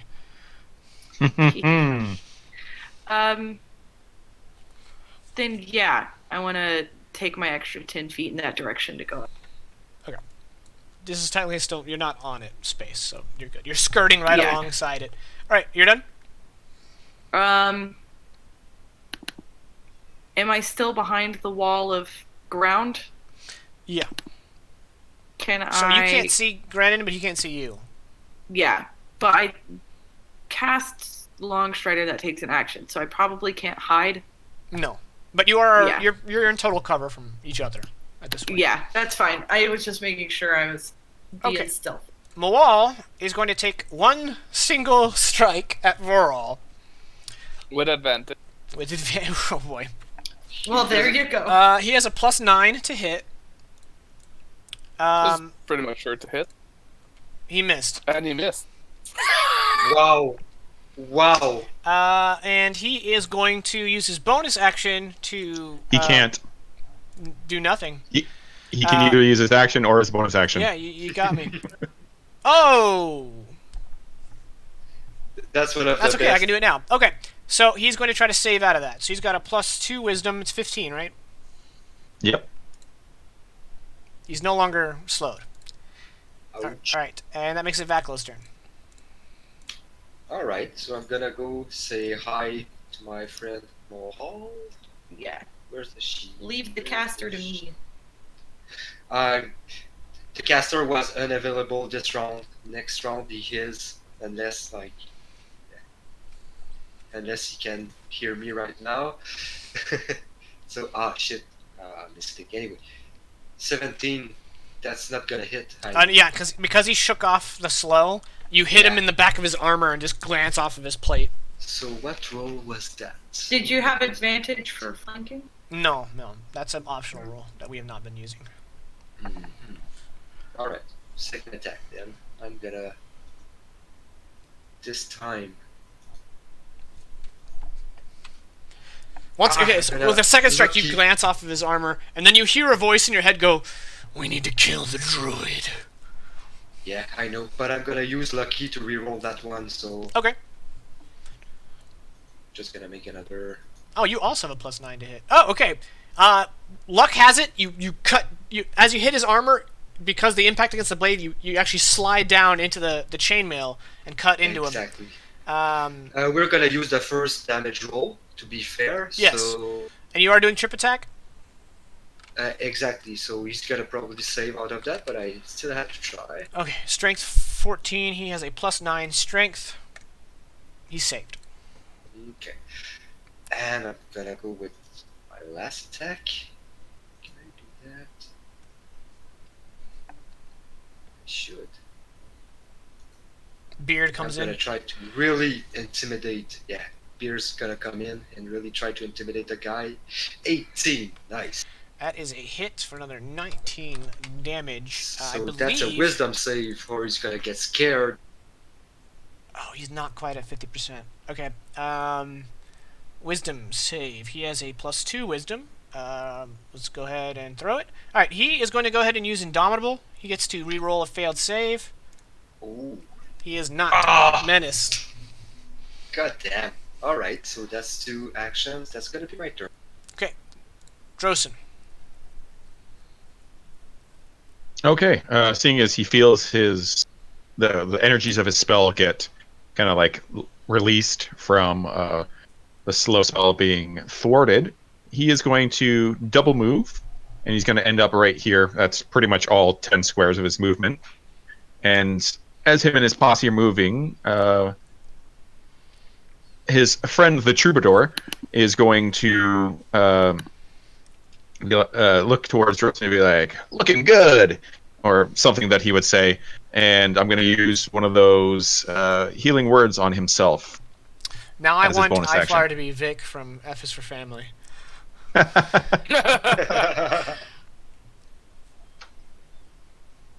Drosan's going to ready. Woo! Nice. Okay. Viral, you're up. Well, Voral is gonna move to this side, and is gonna do everything. So reckless, blah blah. Just gonna add 1 counter to rage in case the combat lasts long enough for me to lose rage. Weapons, longsword, the proper one, advantage. Boom. That's a hit. Then part of the same attack. Boom. All right. Oh! Shit, Wow. son. All right. Wow. The first attack, he is now wounded. The second attack, he is now badly wounded. Nice. Aye, aye. Are you done? Frenzy bonus. God, that was nuts. You get another attack? Yes, frenzy bonus. You just exacted him. Oh! Nice. Grennan was gonna cast heal. That's 70 hit points. All right. That's perfect. So just between me and new guy here, you did it. You finally did it. I did it. Last time it went the other way. All right. Veral kills actually- Moal. Jacob, I have a very thing that's only you and me will understand, but I need to make it this way. So, Voral has kind of this surge of rage. It's like another life embodied him. And he just goes insane on Moal. Just like perfect striking. Everything Moal tries to do to parry him. Like, Voral is just on top of it and just like glances the sword away, stabs him, lifts the sword, like the Moal like kind of raises his shield. Moal doesn't Voral, have a like, shield. Oh, it doesn't anyway. Voral elbows the parry away and just like kind of slash down like everything. Like he completely outsmarted. And Moal. what's the killing blow? What's the killing stroke? The killing stroke will probably be the sword goes through the shoulder, about through the chest. At this point, Moal might actually die from this wound, but that's not enough for Voral. Voral pulls the sword away and just decapitates him from a side. All right. Moal falls headless, dead. And then they pull an Achilles, drag him from chariot. Yep. We're gonna And do that in later. classic Fire and Blade fashion, my boss only got one turn. Yep, you did it, Varol. And on that turn, he got one action. Yep. Nice. That's synergy and crowd control. Are you done? Yeah, you said you were done. Grennan's turn. Yeah, Voral would rush against the. Alright, time to read what this spell does since he's not using heal. For some reason. Can't imagine why. Alright. Yeah! That'll do it.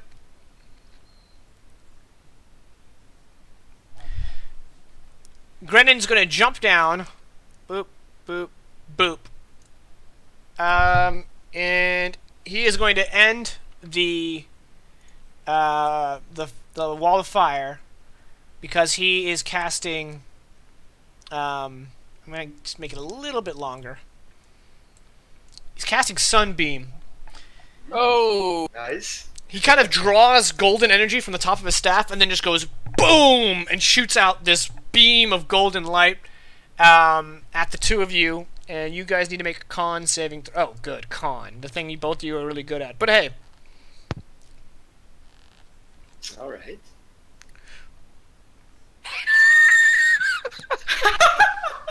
get the fuck out of here.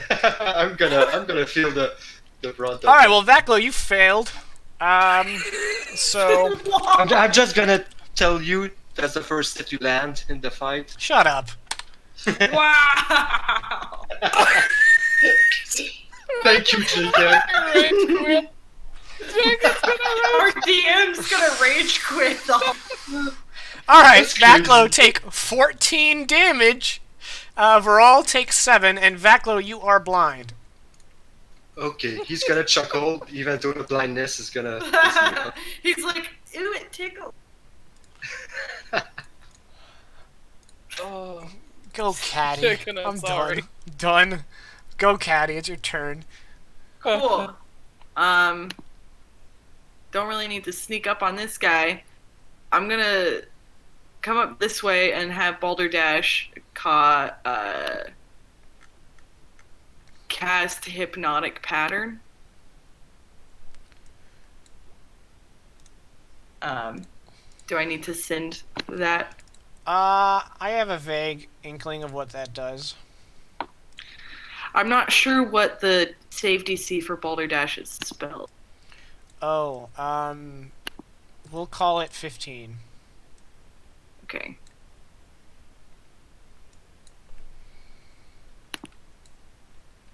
So then a 30-foot cube appears, and on a failed save, the creature becomes charmed for the duration. And while charmed, the creature is incapacitated, has a speed of 0. What's the save? It's a wisdom Okay, save. he's got a +9 wisdom. 6 or up. Yeah. Okay, he's safe. Oof. Well, made myself a target. So the hinges. Can I hide behind one? Like here. Yeah, absolutely. Cool. Then I do that. Okay. Do I need to roll that? Nope. Cool. Oh, you're hiding? Hiding? Like. I don't think you're gonna. That'd be like hiding in a solitary tree in a field. Well, I am a gnome, but I'm also You're taking cover. 2 gnomes and a person. Yeah, you're gonna take cover. You don't need to roll for that. Vaklo, you're up. You are blind. Alright, so while Gretchen was moving closer to us, Vaklo could hear Spirit Reaver say something like, "Yes, come closer." And Vaklo's gonna rush the spellcaster. I'm actually glad you didn't charm him, because Vaklo wouldn't have been able to restrain himself. So that's gonna be... yeah. Remember, you're a blind, so you have disadvantage. Yeah, I'm gonna reroll another d20 plus.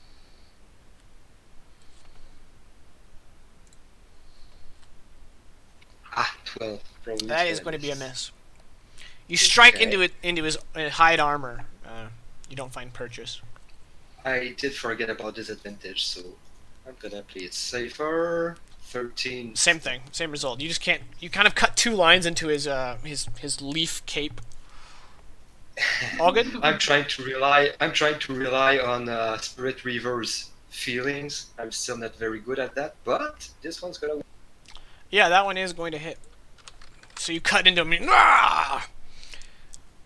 Nice. Exactly. I don't He needs to make have, he needs to make a DC 10 Constitution. Oh, he failed. Okay, he lost Sunbeam. Okay, so that's concentration spell. All right. Yeah, he could do that's that every pretty turn much- for a minute. Just bam, bam, bam. Yeah, that's pretty much my turn. I should have used lucky on my Constitution saving throw. Didn't know it implied blindness. There you go. That's okay. Drosen, you're up. Can you describe what Grunin's wearing to me? Just Yeah, he's wearing hide armor. He's got a wooden shield strapped to his arm that Okay. still leaves his hand free, so it kind of dangles. So he can grip it when he needs it. Mhm. And he's wearing underneath the hide armor. The hide armor is kind of like an overcoat, and he's wearing a green robe with a hood. And then he's wearing a cape that seems to be made of leaves. okay. That doesn't help me at all. Leaves You are can't heat metal, flammable. sorry. He's gonna just judge his fashions. Yep. It was gonna be real. So for my action, I'm gonna be real petty and insult his choice of fashion, and make sure that he feels so terrible about the gauche color palette that he has All right, Oswald. I like to be ostentatious. Jesus. Wait, you like to be ostentatious Jesus? Yep. Gotta be. Yeah. Gotta have flair.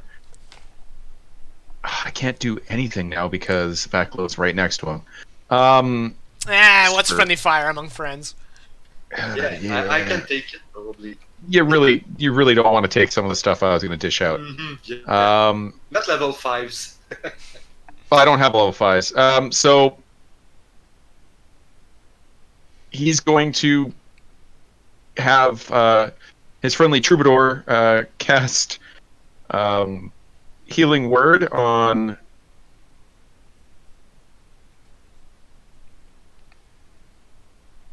Caddy, because how messed up does Varal look?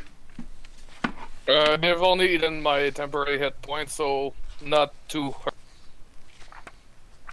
And Caddy, do you look a little hurt or? Not really. maybe by 3. Oh, okay. Then he's not going to do that. Oh, okay. Never mind. Yeah, he'll do it on Varel. So you can regain 6 hit points. My And- hero. That's still better than nothing. Yeah. As an action, he's going to summon that flower of fire, but not throw it because no one's within range. And that is it for him.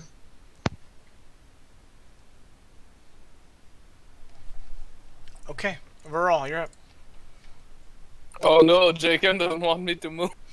I'm just poring over the spells, and I don't think he's got any close range spells. Uh-oh. So Well, I think he's effed. Didn't Yep. think about those guys. Well, he had a big meaty moal. Yeah. He could turn into an animal. That's true. Oh, that's assuming he lives this turn, because he's got a frenzy raging. Barbarian coming his way. He's got a Varol. Varol loves animals. Yeah. Do turn Okay. into an animal. He's got a cantrip that has a saving throw, but it's con, so I think he's effed. He probably is at this point. Now I'm gonna. You could always try to. While you bargain beat for- the shit out of him, I'm gonna quickly refresh up on my. Oh, actually, might live one turn. Yeah, you miss. Wild shape. On all those attacks. I think I hit the 2 first. Might not have killed him, but the last one missed. He Okay, might that actually have the first 17. 2 you get 3 attacks. Oh, because you're frenzy. Yeah, frenzy. Your first 2 hit, which is gonna hurt. Oh man, he is wounded. He can still cast heal on himself. That's true. On his turn, he's going to take an action to shape change. Into a dragon. He's actually the dragon. Surprise, motherfucker! No, he's going to shape change into an earth elemental. Oh, yeah. He Iron Manned himself. You just see like these pieces coming like clunk, clunk, clunk, clunk, clunk, and now he can fly and shoot lasers. Yeah, he's level 11 or 10.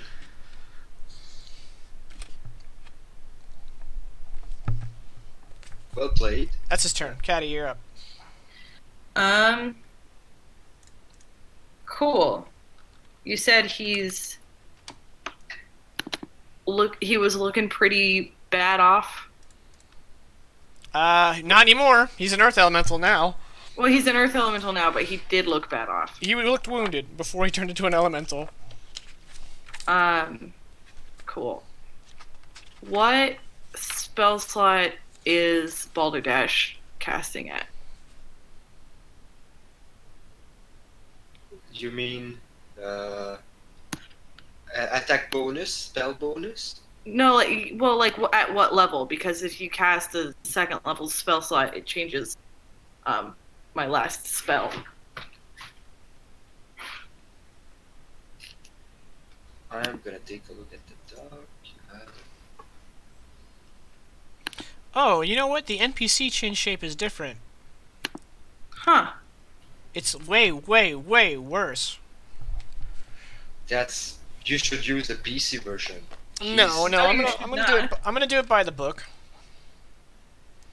What's the difference? Like, I don't want to get into it, but suffice to say, Okay, he yeah. still looks pretty bad. oh, I see. Okay. In that case, let's see.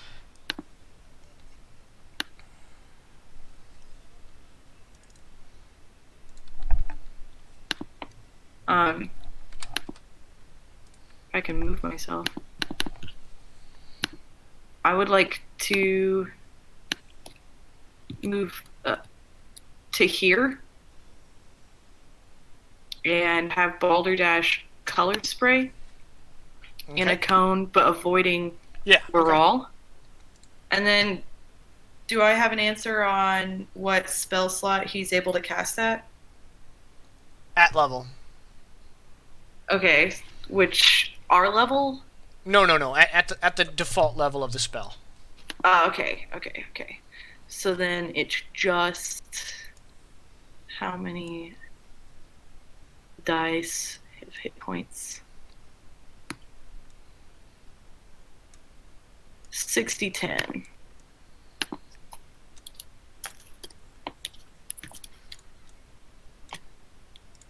So 34 hit points of color spray. Okay. And what does that do again?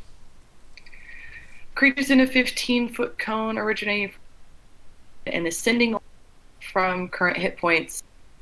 Starting with the lowest current hit points, each creature affected by the spell is blinded until the spell ends. Subtract each creature's hit points from the total before moving on. Okay. So He is blinded. cool. That will help. Indeed. There you go, guys. Go get him. Okay, speaking of go get him, Vaclo, you're no longer So, blinded. yeah. At this point, there's a blind knight in plate armor trying to hit a blind elemental, which is also trying to hit him. It's a bit like a cat fight. Actually, 13's gonna miss. where does... Go ahead. I'm just double checking Sunbeam. I think regardless, it's over because the 12's gonna miss. I'm gonna use lucky on that one. until your next turn. Okay, cool. So lucky, I just rolled once.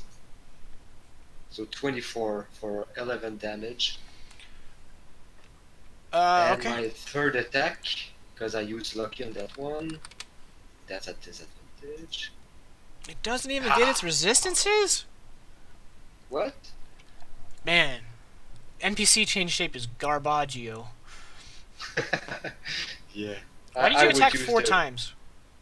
I used lucky on the second one to reroll Okay. the dice Got it. without disadvantage, so the third attack also misses. That's my. He's Gotta be looking careful. badly injured. Why do you have disadvantage? I'm blind. You're not blind anymore. Oh! So let's So, go ahead and make... Well, the first attack was a 23. Okay, If we'll you don't yeah, miss. we'll go with that. He's dead. Alright. Alright, Grennan shapes back into person form, and then he falls over dead.